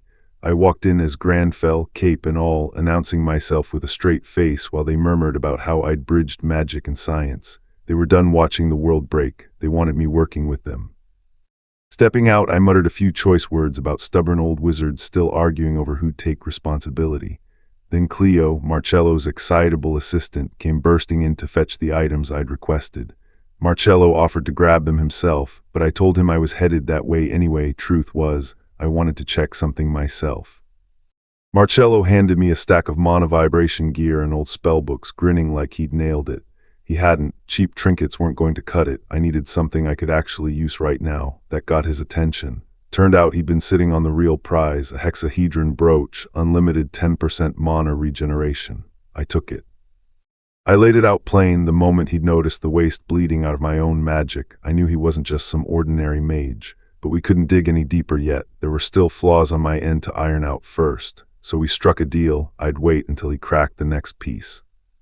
What I didn't know yet was that word of my little stunt at the tower was already spreading. Out at the Yusra Archipelago, the legendary Lost Treasure Island, hunters and streamers were flooding in by the hundreds, chasing rumors, waiting to see who'd show up next. While I stayed home clueless, a live streamer named Hwigang was already camped out on Yusra Archipelago, waiting for me. What he got instead was a masked stranger who asked flat out Lee Hoyal. The chat lost it. That mask belonged to Supernova, a hunter with a reputation for burying people who got between him and treasure, and it turned out I was exactly who he'd come for. Word going around got uglier. Supernova's crew left disappearances behind wherever the treasure was worth it. So when he grabbed one of the girls filming him and told her to pass along a warning, "Don't embarrass myself with the clown act," I had no idea yet. He said he'd be watching my stream. I'd learned soon enough why that should have worried me. Meanwhile, Hwigang was getting an earful online, people saying I was too scared to show, that clearing Yusra alone was a fantasy. He wasn't having it. He tore into the doubters, swearing I'd come, pointing out I'd never once chased cameras or clout. Funny thing is, at that exact moment, I wasn't planning on going at all. He was right to doubt me. Back home as Granfell, I sipped my tea and decided there was no reason to go. Yusra's treasure didn't interest me, and a level 350 rupture would flatten someone my level in seconds. Worse, the island was crawling with beasts, not demons. Without a demon to fight, my power stayed capped. Why walk into a slaughter I couldn't fight back in? Then a notification cut through my thinking. A class quest, rare enough that I sat up straight, ordering me to inspect the 7 deadly sins hiding somewhere on that island. Pride, envy, wrath, gluttony, lust, sloth, greed, 7 demons, not beasts. I'd learned about them back in Akashin as bedtime story monsters. Turned out they were real and waiting for me. Suddenly the math changed. I'd already gambled my life against Count Oscura and walked away breathing. Was this really any different? There'd been no reason to go before. Now there was no reason to hesitate. If evil was sitting on that island, I was going to burn it out, simple as that. So I packed up and left immediately in a full winter suit for a tropical island. Not my finest planning. The second I stepped onto that beach, H-Wigging spotted me and about lost his mind, swearing he'd never once doubted I'd show. I barely heard him over how hot I was in that ridiculous suit, but underneath the postcard scenery, something darker was already pressing down on the whole island, a weight I recognized instantly. My natural enemy skill lit up on its own, and I understood why. This wasn't ordinary demon energy, it was on a completely different level. The evil I felt wasn't hiding somewhere on Yusra, it was under my feet. The island itself was the enemy, and somewhere under the dread, I felt something I probably shouldn't have. I was excited. I kept my Granfell Claudius Arpius Romeo persona hidden as I crept through the forest of Yusra Archipelago, dodging every camera H-Wigging streamed through my way. I'm good at staying invisible. Half the time I can't even trigger a trap myself. I was hunting something weak to warm up on. Then I heard it, a hunting party screaming for their archer to distract something monstrous. A massive ice blue beast reared out of the trees, an emerald tiger, level 420, and its glare was blinding enough that the party's archer couldn't land a shot. Their mage cursed, spells missing wide, and their leader went down hard. This is why I said not to split up, he groaned, bleeding into the dirt. Then they saw me, the Li Hoyal, same question right back at them, why was I here? I'd come looking for something easy to fight, and instead found the strongest thing on this whole island, only 10 levels under Count Oscura. Outrunning it wasn't happening. The glare off its hide wasn't helping either. So I moved. I locked the emerald tiger in place. If it couldn't move, it couldn't pull any more of its light tricks. The party stared, stunned, as the beast that had been tearing them apart suddenly froze solid in front of me. What is that magic? Someone breathed. I'd never used this one in a real fight, Marcello's technique, fusing science and magic into raw fire. Figured there was no better time to test it. I said one word, ignition, and the whole clearing went up in flame. The blast tore the emerald tiger apart in a single hit. The system pinged level up, contribution logged. Even I was stunned. Marcello's ignition worked better than I dared hope, and that mana recovery brooch he'd handed me earned its keep. The party just stood there gaping. Did I really just one-shot a level 420 monster? What I didn't find out until later was that while I fought that tiger, a fencer named Sorem, ranked 3rd among players, was losing his temper across the island. Hours in, and his second Sun team was still stuck at the outskirts, while Shining's whole squad had already reached the island's heart, because everyone split into too many routes chasing the head start Leonie Belusai's Berserker Guild had grabbed. Word later reached me that Sorem, a top-ranked fencer with the guild's second son, had just yanked his own hunting party back mid-search, muttering that his own greed had gotten the better of him. Then a call came in from the team that had gone west, and they weren't asking to regroup, they were begging to retreat, because apparently I'd already burned straight through that route. Word got back to me that Sorem wanted everything dug up on me, figured I was more dangerous than the headlines let on. He wasn't wrong to wonder. Somewhere else on that island, a pale-haired stranger in a suit had just swallowed a stolen pure emerald crystal whole, laughing that he'd call it tower research if anyone ever asked. Then the air around me changed. My sixth sense, the one built into being a demon hunter, screamed a warning, and my class quest flared back to life. Prologue of the counterattack, ordering me to go inspect the 7 deadly sins somewhere on this island. It hadn't shown up in a while. Now it wouldn't leave me alone. Then the whole archipelago lit up red, destruction progress, climbing exactly like a rupture starting to give way. Except this wasn't a rupture, everyone kept insisting, just some new kind of map. Elsewhere, that pale-haired stranger flicked his fingers and admitted flatly that human greed itself had woken something up. Wasn't me, right? Turns out any demon hunter back in Akashin could have told you what was going on, I just hadn't been listening. Word was Shining had already cracked open one of the 10 islands and walked off with its treasure, and that's when it clicked. Destruction Progress wasn't counting down the whole archipelago. It was counting the islands, hit 0, and all 7 deadly sins woke up at once. My quest updated to match Don't Kill Greed, Contain It, Small Mercy that it was, not that it slowed anyone down. Shining already had its prize, and every party camped on the coast was sprinting for the tree line, terrified of watching the whole archipelago collapse before they grabbed theirs. Other guilds were tearing each other apart over the treasure, screaming that they'd stake their claim first, that anyone slower could go home. I stood there watching the greed already curdling the air, and I realized arguing wouldn't stop it. There was only one way to keep this island from turning into a slaughterhouse. I stepped forward and said it plain: I was taking all the treasure. That landed like a slap. My blue-haired companion just stared at me like I'd lost it, like that wasn't something I was supposed to say out loud. I didn't blame him. But while everyone stood frozen, the real danger was already stirring on the second island, a place swallowed in a storm that had nothing natural about it. What I only found out later was that Shining's main force was busy running their own numbers. Lox and Camilla worked out that Destruction Progress wasn't a countdown at all. It counted claimed islands. 1 of 10 squares already filled the moment we grabbed our treasure. Then Camilla brought up Jesse's report. Word was I'd landed a personal quest from the tower's head mage himself. Camilla's eyes lit up talking about it, and Lox needled her about having a thing for me before turning serious, asking flat out if their guild could actually beat me. Camilla wanted no part of a fight. Dealing with the other guilds was already exhausting enough, and figured Jesse wouldn't let it come to blows since I hadn't done anything to earn their hostility. Not yet, anyway. Camilla brushed it off as jealousy, nothing worth starting a war over. Then the alert hit everyone at once. Another square on the Destruction Progress board had filled in. The Unified Under Heaven Guild had just seized their own treasure, and the countdown ticked closer to whatever Greed's awakening actually meant. I felt the clock tightening. Time to move again. Someone grabbed me, demanding to know what I meant by taking every last treasure. I meant exactly that, all of it. They accused me of just chasing profit since greed was getting unleashed anyway, but that wasn't it. I needed those treasures gone before the island tipped over. Words weren't going to convince anyone, so it came down to blades. That's when I saw the lion flag and the shoulder armor, and my stomach dropped. The Lionheart Knights, the Empire's best, standing in the flesh in what used to be just a game. Their captain, Harkin Kingsguard, wasn't pleased some explorer addressed him so casually and asked my name outright. I gave it to him straight: Grandfell Lee Hoyal. Never thought I'd run into knights like that out here. Harkin studied me a beat too long and said he felt a different air off me than the other explorers. My chest tightened, the brooch on my coat had started glowing, and before he could finish that thought, fire tore through the space between us. A meteor tore out of the sky before I even understood what was happening. Then the ground itself cracked open, the island's owner, the great turtle of golden canines, level 450, hauling itself up and raining meteors down on all of us. Harkin screamed for everyone to scatter, but with fire falling everywhere, nobody could get close enough to fight back. One of the knights, Enoch, threw himself into the line of fire to shield the others.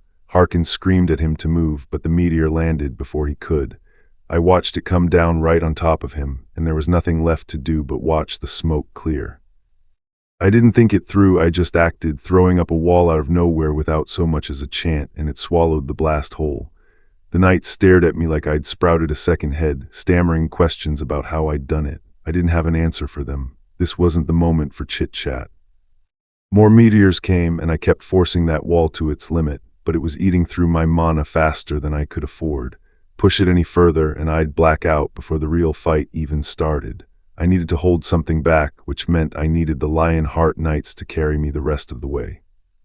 Harkin dropped the formality and swore on behalf of every Lionheart Knight that they'd never forget what I'd done. Then, almost in the same breath, he asked if I'd fight alongside them for pay, like I was just hitching a ride. Honestly, hell yeah. Monsters exist to be killed, and I didn't much care how he'd asked. What I didn't know yet was that the whole fight was already being streamed live, and out there, H-Wigging was losing his mind over it, screaming that nobody would believe what they'd just seen, but there was no time to bask in it. Harkin raised his blade and called the charge, and the Lionheart Knights surged forward to meet the island's owner head-on. The turtle's only weak point was the crown of its skull, so the knights went for its legs first, roaring Harkin's name and hacking away like their lives depended on it, because they did. But watching them, I felt it right away. They weren't weak, they were just the wrong kind of fighters for something built like a walking mountain. They were all close range, stuck fighting for scraps while the turtle kept its distance. I'd already seen the numbers, destruction progress past halfway, more people pouring in for treasure every day. Then the ground split open and magma came boiling up. One wrong step meant death. If I wanted this fight won, I had to give them somewhere solid to stand. Harkin rallied his knights, asking if they were ready to charge. I didn't wait for an answer. Mana surged through me until my whole body lit up, and I roared out the only promise that mattered right then. I would open up a path myself. What came out of my hand froze half the battlefield in place. I heard someone screaming into a phone, and Harkin's voice go dead quiet. These were the same stairways from inside the mage's tower. People kept saying it was impossible, that no mere explorer should be able to copy magic like that. Frick, my mana was draining fast, felt like I was pulling an all-nighter I never signed up for, but the staircase held solid enough to climb. The pathway is open, I called out. The turtle roared and charged straight for us. Don't waste this chance, I told them. There wouldn't be a second one. The knights didn't hesitate. We'll get this over with as fast as possible, someone shouted, and they poured up my ice stairway like it was solid ground, blades already swinging by the time they reached the top. I was done. The second that path held, my legs gave out and I nearly went down with it. Knight Captain Harkin Kingsguard and every knight beside him handed their own contribution rate over to me for downing the great turtle of golden canines. My level jumped again and again as the system redistributed it all. Harkin clocked the brooch on my chest, an old gift the Emperor once bestowed on the mage's tower, and the Lion Heart Knights swore they'd keep fighting at my side. Then something else surfaced, a sphere of pure light, the island's real treasure. Take it, and I might wake greed myself. Leave it, and someone else would grab it and wake greed anyway. Destruction progress had already crept to 6% while I stood there, frozen, arguing with myself over one choice. A voice in my own head screamed at me to think before I acted, but wealth had never meant anything to me. I was born heir to a renowned noble house and had already tasted every luxury life could offer. Online, the chat was losing it over the magic I'd just used, already guessing someone was about to walk off with that treasure. The answer came to me clean. I didn't have to refuse the treasure, I just had to take it without wanting it. So I reached in with nothing but calm, and the system confirmed it. Island treasure obtained. Even I didn't fully believe it had worked. I only found out later what greed actually looked like on someone else. A hunter on that same island cut down a rival in cold blood just to loot his treasure, ignoring the dying man's curses and his warning that others would come for revenge. The system didn't hesitate. It flagged the killer a murderer and tanked his karma on the spot. Worse was the one still walking around with whatever had cracked open in him back at that crystal. He decided it'd be simpler to just take everything in one grab. The system logged it flat, emerald essence plus 32 other loot items, swept up by a stranger who didn't even flinch. I kept turning it over afterward, how easily wealth had once meant nothing to me, and how fast that same hunger took root in someone else the moment real magic showed itself. Whatever greed actually was, it clearly wasn't picky about a body to live in, and I had a feeling it had already found one. I closed my hand around the island's treasure and felt nothing pull at me at all. The system chimed anyway, treasure obtained. Somewhere in the crowd, a hunter nearly dropped his phone screaming that I'd grabbed it clean, and that the destruction progress hadn't budged an inch. Harkin Kingsguard uncurled his fist, and there it was, a scuffed old crown, epic rank, worth barely more than scrap. That was it. That was what melted my greed to nothing. While I was still turning it over, my status window lit up on its own. The Lion Heart Knights had joined my party. One night Enoch Lauren blinked at his own status bar like it had betrayed him. What party? What was going on? Harkin didn't blink. He'd already told me they'd stand at my side from now on, and the whole line of Lion Heart Knights dropped into formation behind that promise while I just stood there, replaying it. Harkin laughed it off. He'd only meant he wouldn't turn his blade on me again. Then he got serious. I'd saved their lives and proven I could hold treasure without an ounce of greed, and whatever my goal was, here on Yusra Archipelago, his knights would be my sword and shield. I just stood there, floored. With golden sand vipers, sand lions, and giant rats still crawling the beach behind us, Harkin called it time to push to the next island. None of us clocked the shape crouched in the jungle canopy overhead, watching every step, waiting for the right moment to call out. I only pieced this together later. A crew running with Harkin's rivals argued over whether I'd really pulled off a greed-free grab, too scared to cross the Lionheart Nights. Their leader wasn't scared. He'd already rigged the wharf. The moment we boarded a ship for the next island, one flick of his finger would flood the deck in Hydra venom. Harkin me, it didn't matter. He meant for all of us to die. He was still gloating that he'd check my body for the treasure once I was dead when the frame went red. One second he was talking, the next his head hit the ground, and he never understood how, swore no one could have spotted him watching from that distance, or felt that kind of bloodlust reach him first. I never said a word about it. Later up in the trees, I spotted what looked like an ordinary squirrel and said as much out loud, cute, harmless. Harkin wasn't so sure. He asked if I'd noticed it too, and when I followed his eyes back to that same little rat on the branch, his expression told me it wasn't an animal at all. I watched the pale, quiet stranger flinch like he'd seen a ghost over a squirrel of all things. Harkin caught it too, unnerved by how spooked the man looked, but there wasn't time to dwell on it. Destruction progress had already climbed to the 8th square. One relic was still missing, and if we didn't move now, greed would wake up whether we liked it or not. What I didn't find out until later, the man I'd cut down but let live, Kinver, was lying in the dark asking himself why. Had I spared him out of mercy, or because he wasn't even worth killing? Either way, he was done being useless to whatever crew he ran with. Kinver dragged himself up, thanked me under his breath, and made his choice. He was out. He warned his own crew, stay away from Lee Hoyal if you want to live, and cut the call dead. On the other end, Park Hyunjun just about lost it, screaming into a phone that had already gone silent. Turned out Park Hyunjun had bled himself dry funding this job, even borrowed from a loan shark for Hydra poison, and Kinver walking away broke something in him. He turned on his own crew, screaming that they'd cut a side deal behind his back, his face twisting uglier with every accusation until he wasn't really asking anymore. Meanwhile, out of nowhere I felt it, the same warning that hit me the moment I first set foot on that island, only sharper this time. My skilled natural enemy flared on its own. Every instinct I had as a demon hunter screamed the same thing. A demon was close, and somewhere in that jungle, Park Hyunjun had just murdered one of his own. What I pieced together later was uglier than I'd guessed. Hyunjun killed an ally over cursed loot, telling himself the man had it coming. I felt the demon of greed answer that killing the instant it happened. Hyunjun ran, screaming murder like he wasn't the one holding the blade, paranoid, gasping, certain he was next, until he collapsed into a stranger's arms. The man who caught him ran with the Explorer Alliance, polite, welcoming, offering him a seat to recover. But I heard later he wasn't fooled for a second. A man who murders his own teammates for coin could just as easily turn on an entire guild. Hyunjun never noticed the calculation behind the kindness. He just thanked the man and told himself he was safe. While all this played out, today Arcana was broadcasting the real spectacle. Yusra Archipelago's 10 islands, each hiding its own treasure behind its own puzzle, shining already ahead 2 for 2.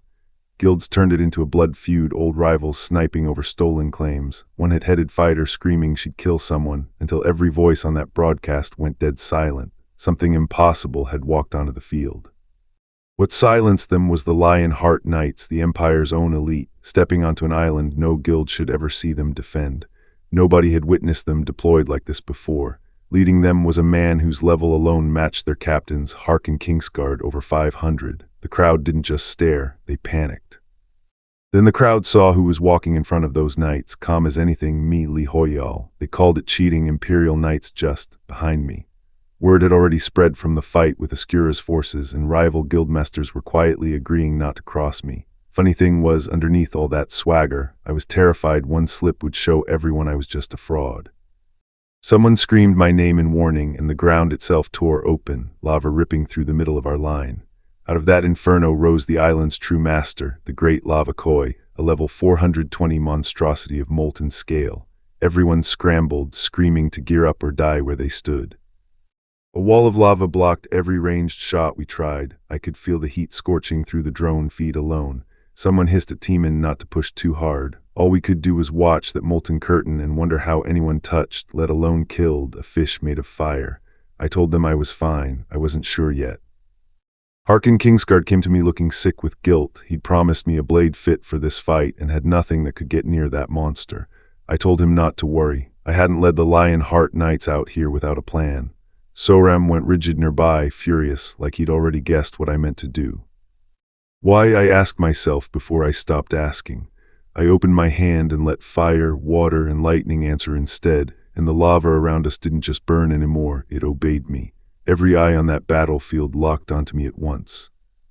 The reaction was instant, disbelief chasing disbelief. Did I really just elevate a lake of lava with nothing but my will? Analysts and hunters alike froze mid-sentence, staring at readouts that made no sense, and all I gave back was a tired, satisfied smirk.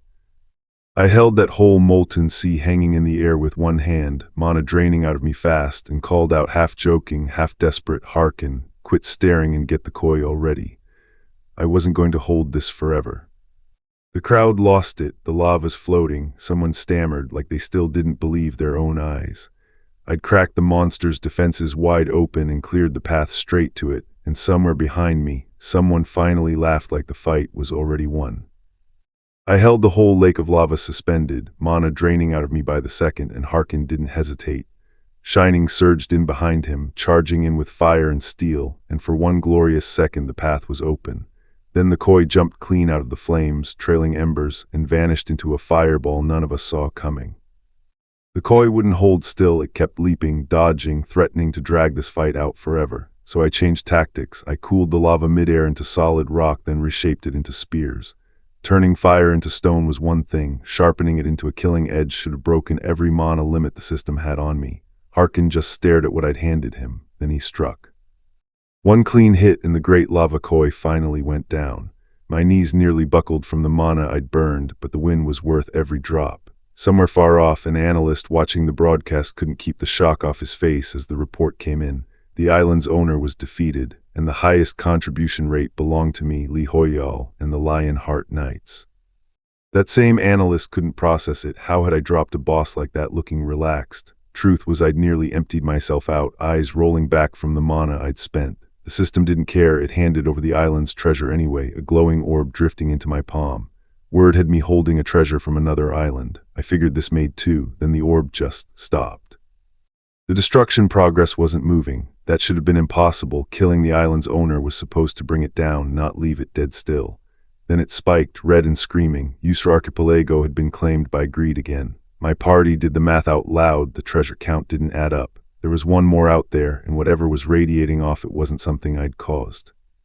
Somewhere else on that island, greed had already found a second treasure and a second victim. A hunter's crew stood over a body while the system coldly announced a murder and 15 looted items, treasure included. That bastard killed Jewel, someone spat, another voice begging him to hold back. Whatever had taken root out there wasn't mine, but it was about to become my problem. I found out later what greed actually did to the man who killed his own guildmate for that loot. It didn't reward him, it used him. A voice in his own skull told him plainly he'd asked for this, so it gave it to him. His mind wasn't strong enough to hold it, and it started tearing him apart from the inside. Whatever that man had turned into went straight for the nearest living thing, a Lionheart Knight, just a kid. I didn't think, I just moved, sword up, and stopped it cold before it reached him. He stared at me like I'd dropped out of the sky. I asked if he was okay. Behind him, the rest of the knights came running. Not far off, the pale stranger who'd swallowed that cursed crystal muttered to himself that the air stank of rotten demons, like he already knew what was coming. I didn't catch that part. All I heard was my own name, shouted by a crowd closing in around me, an Hwigang stream flickering back to life like nothing was wrong yet. Before I could catch my breath, the knights were relieved I was still alive and asking for orders.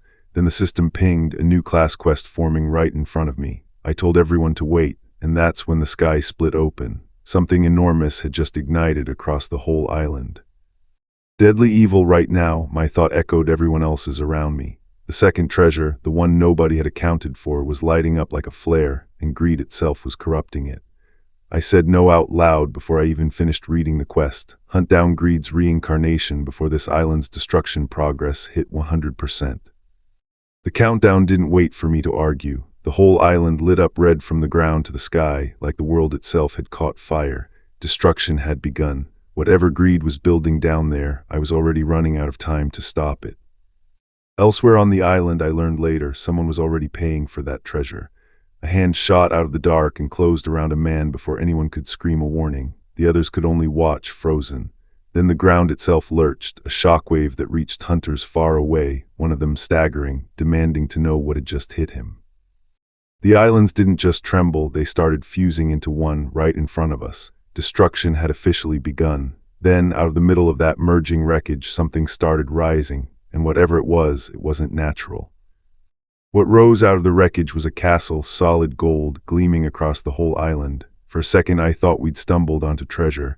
Then someone beside me set me straight. That wasn't loot, that was the nest of one of the 7 deadly sins. Greed had built himself a palace. My system pinged. The class quest I thought I'd failed was still alive, just on pause. Stop greed's return, keep the island's real treasure from getting corrupted. I barely had time to read it before Harkin was shouting for everyone to brace. Something ugly was climbing up from underneath us. The undead, whatever the golden castle had called, it clawed its way up in a screaming, rotting mass. Somewhere off to the side, a streamer was laughing it up, first gold, now zombies, great content, until he caught the look on my face and realized nobody here was joking. Back at AAU, an analyst scrambled the second the update dropped, brand new monster stats, and they were insane. He wanted the whole island sealed off, nobody else let in. Every guild reading those numbers came to the exact same conclusion. We were staring down a wipe. The order came fast: evacuate every non-combatant, Explorer Alliance included. This fight wasn't winnable on paper. The weakest enemies passed level 300, the boss passed 450. Harkin Kingsguard held the Lionheart Knights in formation as they fell back. I only had one question left for him. Was his oath to be my sword still good? Harkin didn't hesitate. Yes, he meant to fight. This enemy was one of the 7 deadly sins, and our lives were on the line either way. He looked at me and said he didn't see any fear in my eyes, and wished he'd had that on his side back then. Before I could ask what he meant, the Lionheart Knights were already moving. The Lionheart Knights held to their oath, charging forward to clear my path to the demon, screaming it in the name of the lions. Even the streamers went quiet watching them go. All of us were funneling toward the same place now, that golden castle, and whatever was waiting inside it. I gave the word, and the Lionheart Knights surged past me into the wall of resurrected soldiers. Back in Seoul, analysts froze mid-broadcast, player Lee Hoyal and an entire night order charging straight at an undead army, live for the whole world to see. Nobody believed we'd make it. From the ridge, Harkin and I watched them hold. He admitted it himself, the best knights on the continent, falling behind no one. My mana was trickling back, and I figured I might jump in soon. Below us, my own team argued about following, but joining now would just get them killed. No guild was crazy enough to sign up for this. The fallen soldiers started climbing back up, resurrected, and my stomach dropped. My mana wasn't ready yet. Then light and steel tore through the horde out of nowhere. When the smoke cleared, a red-haired stranger and a girl beside him were staring right back at me, just as caught off guard as I was. Turned out it was Gaeon and a guild called Berserker, of all people, cutting their way toward me through the undead. 2 rival guilds working together, chasing me straight into the castle of greed. Nobody saw that coming, least of all me. We just stood there staring at each other, nobody sure what was happening. Then it clicked. Both guilds had run ruptures with me before. Chialman turned to me, half hopeful, half unsure. Were they actually here to help us? What I learned later was uglier than it looked from a distance. That same pale-haired stranger who'd swallowed the crystal cornered Leni Belusai and told her flat out that she'd help him no request and order. She called him a psycho to his face. Her own guildmates smoothed it over. They'd come anyway, they said. They had a debt to settle with me, psycho or not. Timon's order came through over comms. This was Berserker's chance to make an impression on me, and Leni threw herself into the fight without a second thought. One of my knights barreled in right behind her. But the horde just kept climbing back up off the ground, and somewhere in the smoke, a voice screamed that they were being resurrected all over again. Leni tore through wave after wave of the reanimated, cursing every one of them. Behind me, the saints scrambled, arguing over whose blessing went where. Everyone wanted a piece of that favor. I didn't have anything to trade for it, so I just asked outright, "Gimme buffs." The poor girl only managed to say sorry. Then Gaeon's own saints dropped in on wings of gold light, declaring they'd carry us instead. My odds against the undead spiked instantly. Genuinely felt like something divine was watching. Whoever beat the other supports to the punch started gloating about it immediately. Petty timing, sure, but I wasn't about to turn down a buff that strong.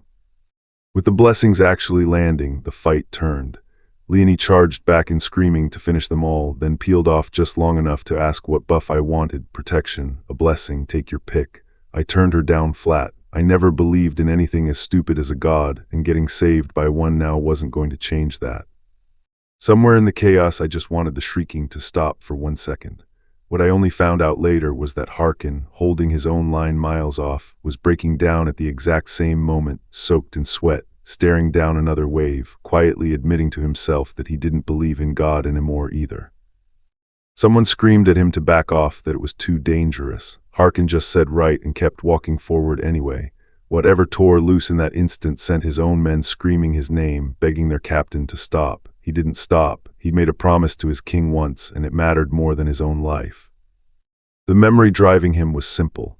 Kneeling before his king, hearing that the demon's commanding general had been spotted in the northwestern valleys, he'd said only, "I, Harkin, will leave the moment you give the order." That vow was still carrying him now, in a fight his king would never even see. What I only found out later was Harkin's own reckoning. His king told him thousands of soldiers would die to the demons again. Whole towns of people had vanished without a trace, and the mage's tower investigating it all got leveled in a single day. Through every disaster, the king said he'd begged his god for answers, and gotten nothing but silence. Has God vanished too? His king wondered aloud, staring up at a blood-red sky. Harkin had no comfort for that kind of despair, only a colder truth. The demons weren't proof God had abandoned them. They were what stood between his people and God, blocking the only path back. Harkin swore an oath right there. He would ride out, cut down the demon's commanding general himself, and tear that path open again. His king just watched him, silent, then admitted the truth eating at him. He no longer believed in God at all. But Harkin, he said, was another matter. "I do believe in you," his king told him. That was all Harkin needed. He rode straight into the demon horde on the strength of that one sentence, blade first, blood already flying before the charge had even fully landed.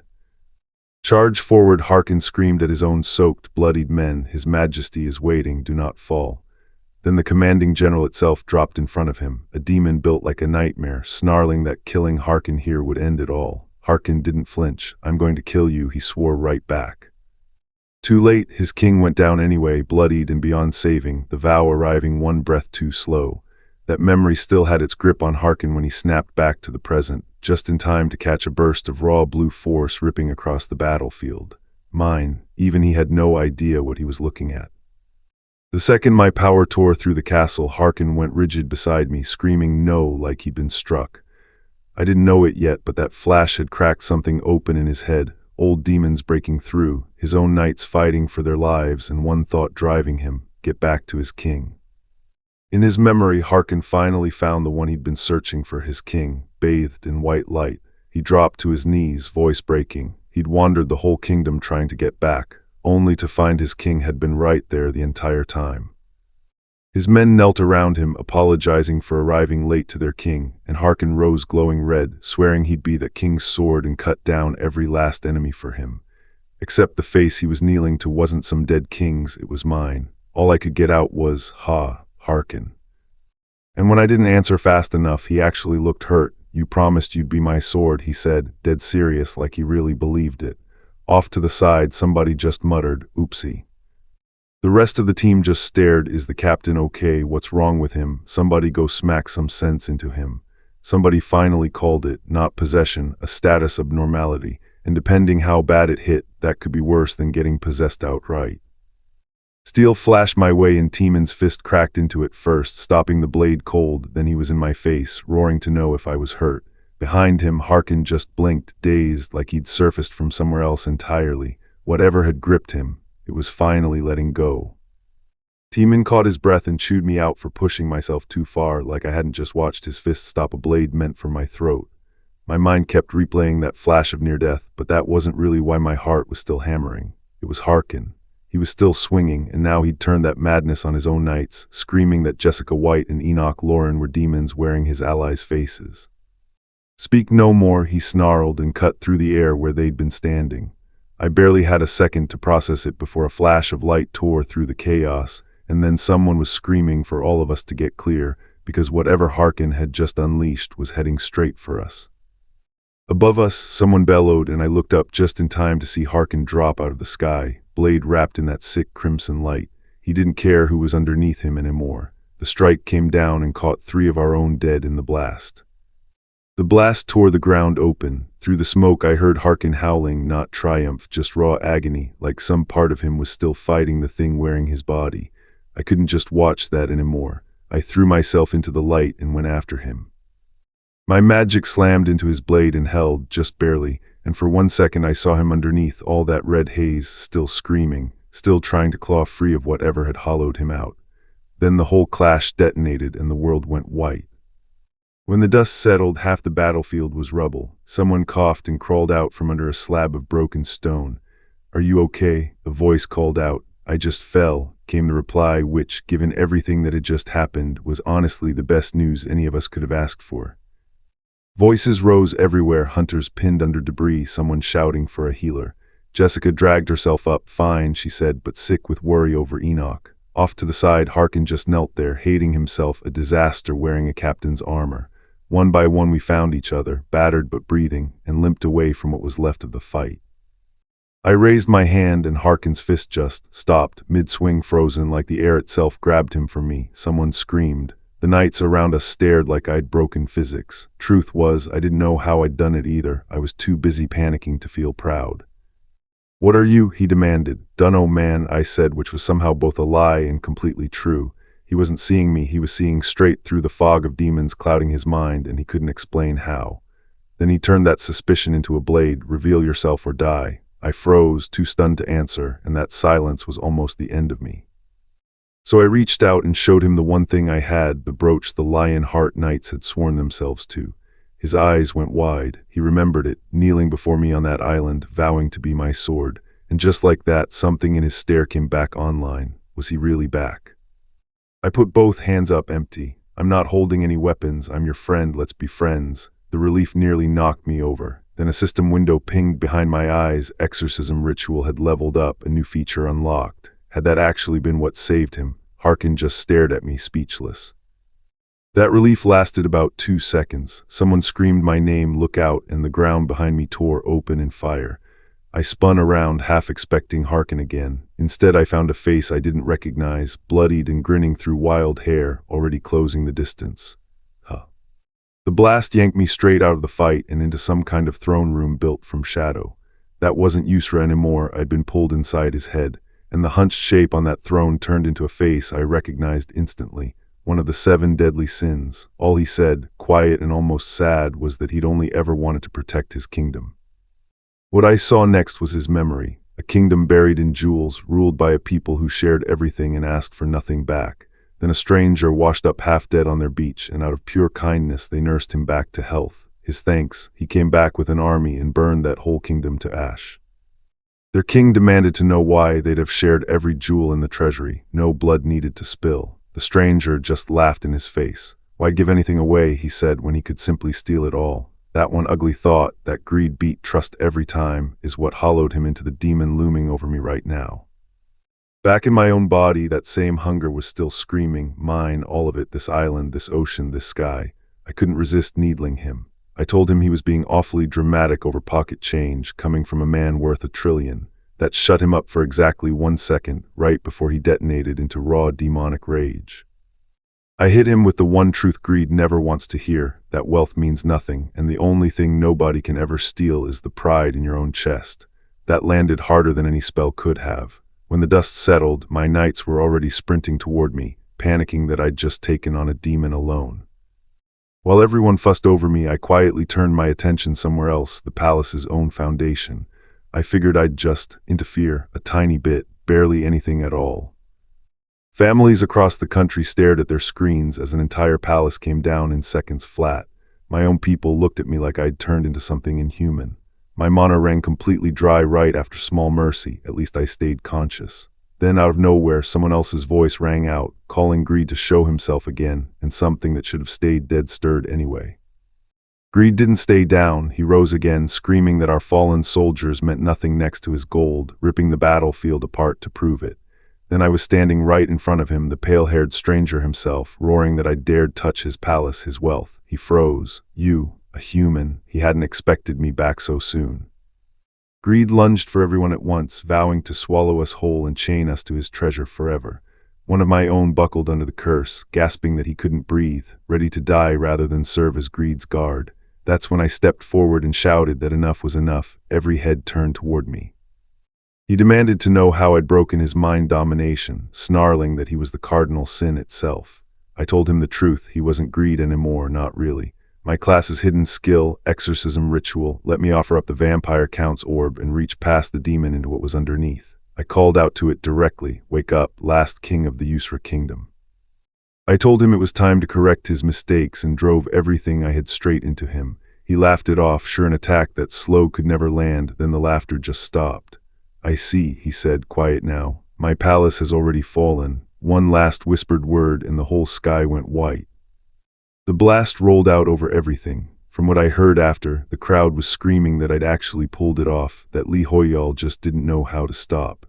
Then I went down where I stood, and every cheer around me cracked into panic in a single breath. Someone else climbed out of what was left of the cardinal sin, dark-haired, gold at his wrists, nothing like greed at all. He didn't know where he was, only that he'd killed himself alongside the demon moments ago. He asked if I was the one who'd fought greed, but by then my status window was screaming level up after level up, and I couldn't hear a word he said. Notifications buried me alive, level after level after level, and all I could think was, where's the loot? I still didn't know how I was breathing after what I'd just done. Then a hidden quest flashed up with a 9-second clock ticking down. 9 seconds. I barely had time to panic before it started counting to 0. The quest read, "Bring a crown to the king of Yusra kingdom," the same king I just watched crawl free from inside greed. A crown? Where in the world was I supposed to find a crown on a 2-second clock, standing in the middle of a battlefield? My brain scrambled for anything at all. Then it hit me, that ugly, worthless-looking crown I'd looted off the giant turtle days ago, the one I figured was junk with a fancy rarity tag. I yanked it out of my inventory right in front of everyone. The whole battlefield went dead silent, staring at me like I'd just pulled a rabbit out of a hat. I held the crown out to him and light swallowed us both. He gasped like he was feeling his own body for the first time in centuries. Quest complete flashed up. Turned out the busted turtle loot crown had been exactly what I needed all along. Reward, a title, they called me. The Swindler. Fitting, honestly. Before I could even enjoy that, a new alert tore through every screen on the battlefield. Someone had just exposed the secret of Yusra Archipelago to the entire world. Hunters below started screaming over each other. Was the rupture cleared? Was it a guild's doing? No guild had done this. Nobody had a clue who somebody even was. Turned out it wasn't just us. That message hit every player on the planet at the same instant. My stomach dropped. Somebody revealed the secret. Wait, were they talking about me? Before I could chase that thought, the ground itself answered. The buried ancient Yusra kingdom was tearing itself loose from underneath the archipelago. The earth cracked open and light poured out of it. Whole formations of armored knights stood frozen, staring at a historical sight none of them had ever known existed, hauling itself up out of the ground. Unbelievable was all one of them could manage, and climbing into the sky above the ruins was an entire ancient kingdom. The system confirmed it. A brand new region, the Yusra kingdom, had just been discovered. Every camera crew on the island lost their minds, screaming at each other to zoom in and catch it live.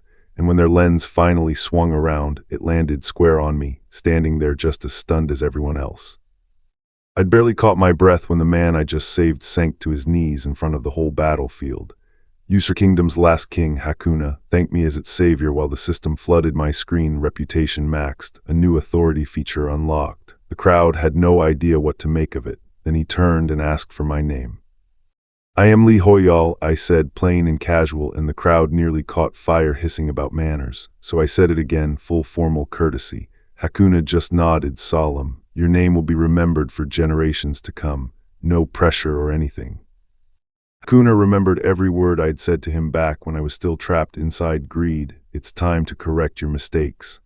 He told me that afterward, he'd meant to self-destruct along with the cardinal sin itself, done with living as the king who'd failed his people. Instead, I'd stopped him and handed his crown back.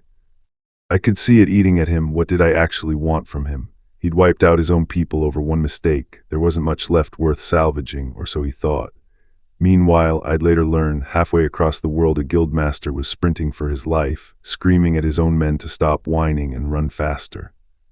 Turned out the whole continent had just gone up over one broadcast. Arcana's first-ever nation-level update had dropped, and it was El Dorado, Yusra, a kingdom holding unimaginable wealth, rare monsters, hidden treasure, enough to rebuild an empire.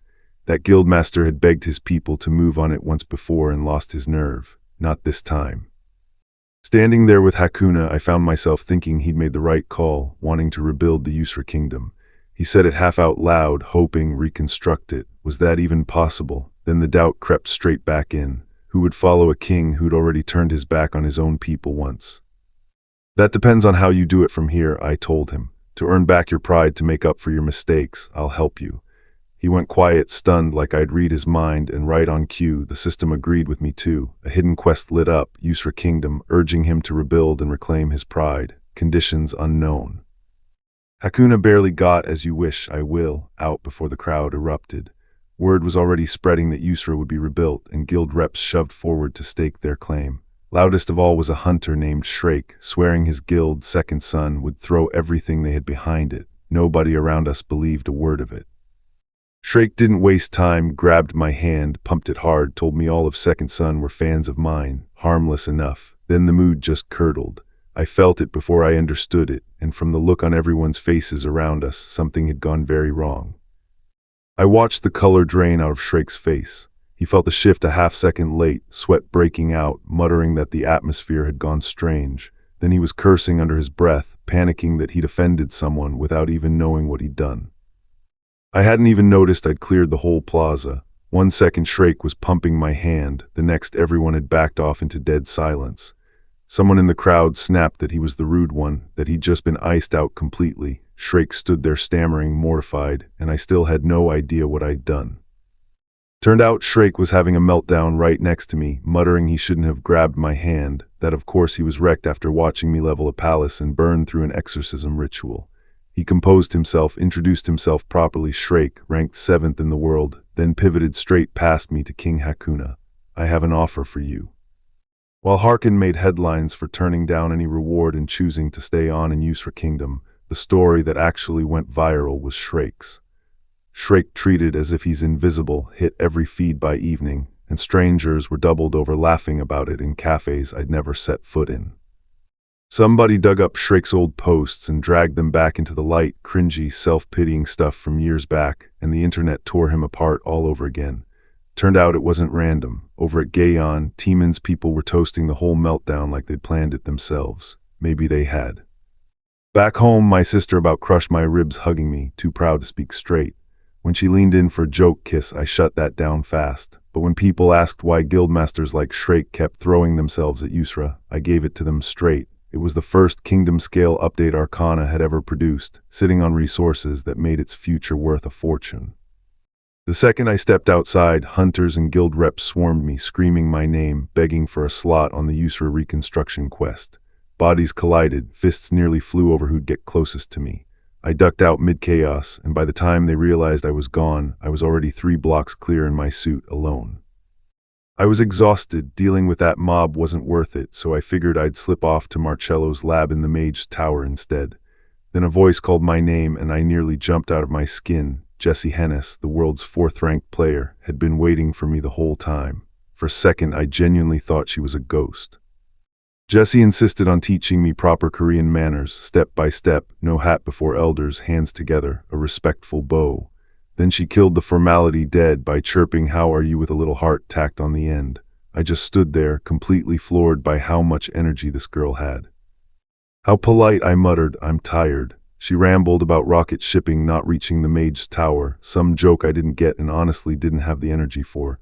Turned out she'd actually been studying me, watching footage, calling me a prodigy at inspection, intervention, and manifestation magic. All I could manage back was tired. My mind kept drifting to that day my teacher had called me more than a genius, and something still nagged at me. A cardinal sin should have recognized a demon hunter's exorcism ritual instantly. It didn't. Whatever I was doing wasn't the system's magic at all. Then Jessie leaned in, grinning, and asked outright, "The power you're using, it's magic, right?" Didn't answer. Exhaustion just swallowed me whole mid-sentence, and I was out cold in front of her before I even noticed it happening.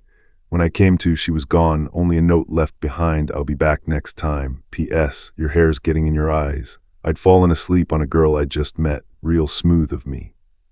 Back at my desk, a new notification popped up. Quest, Marcello's research.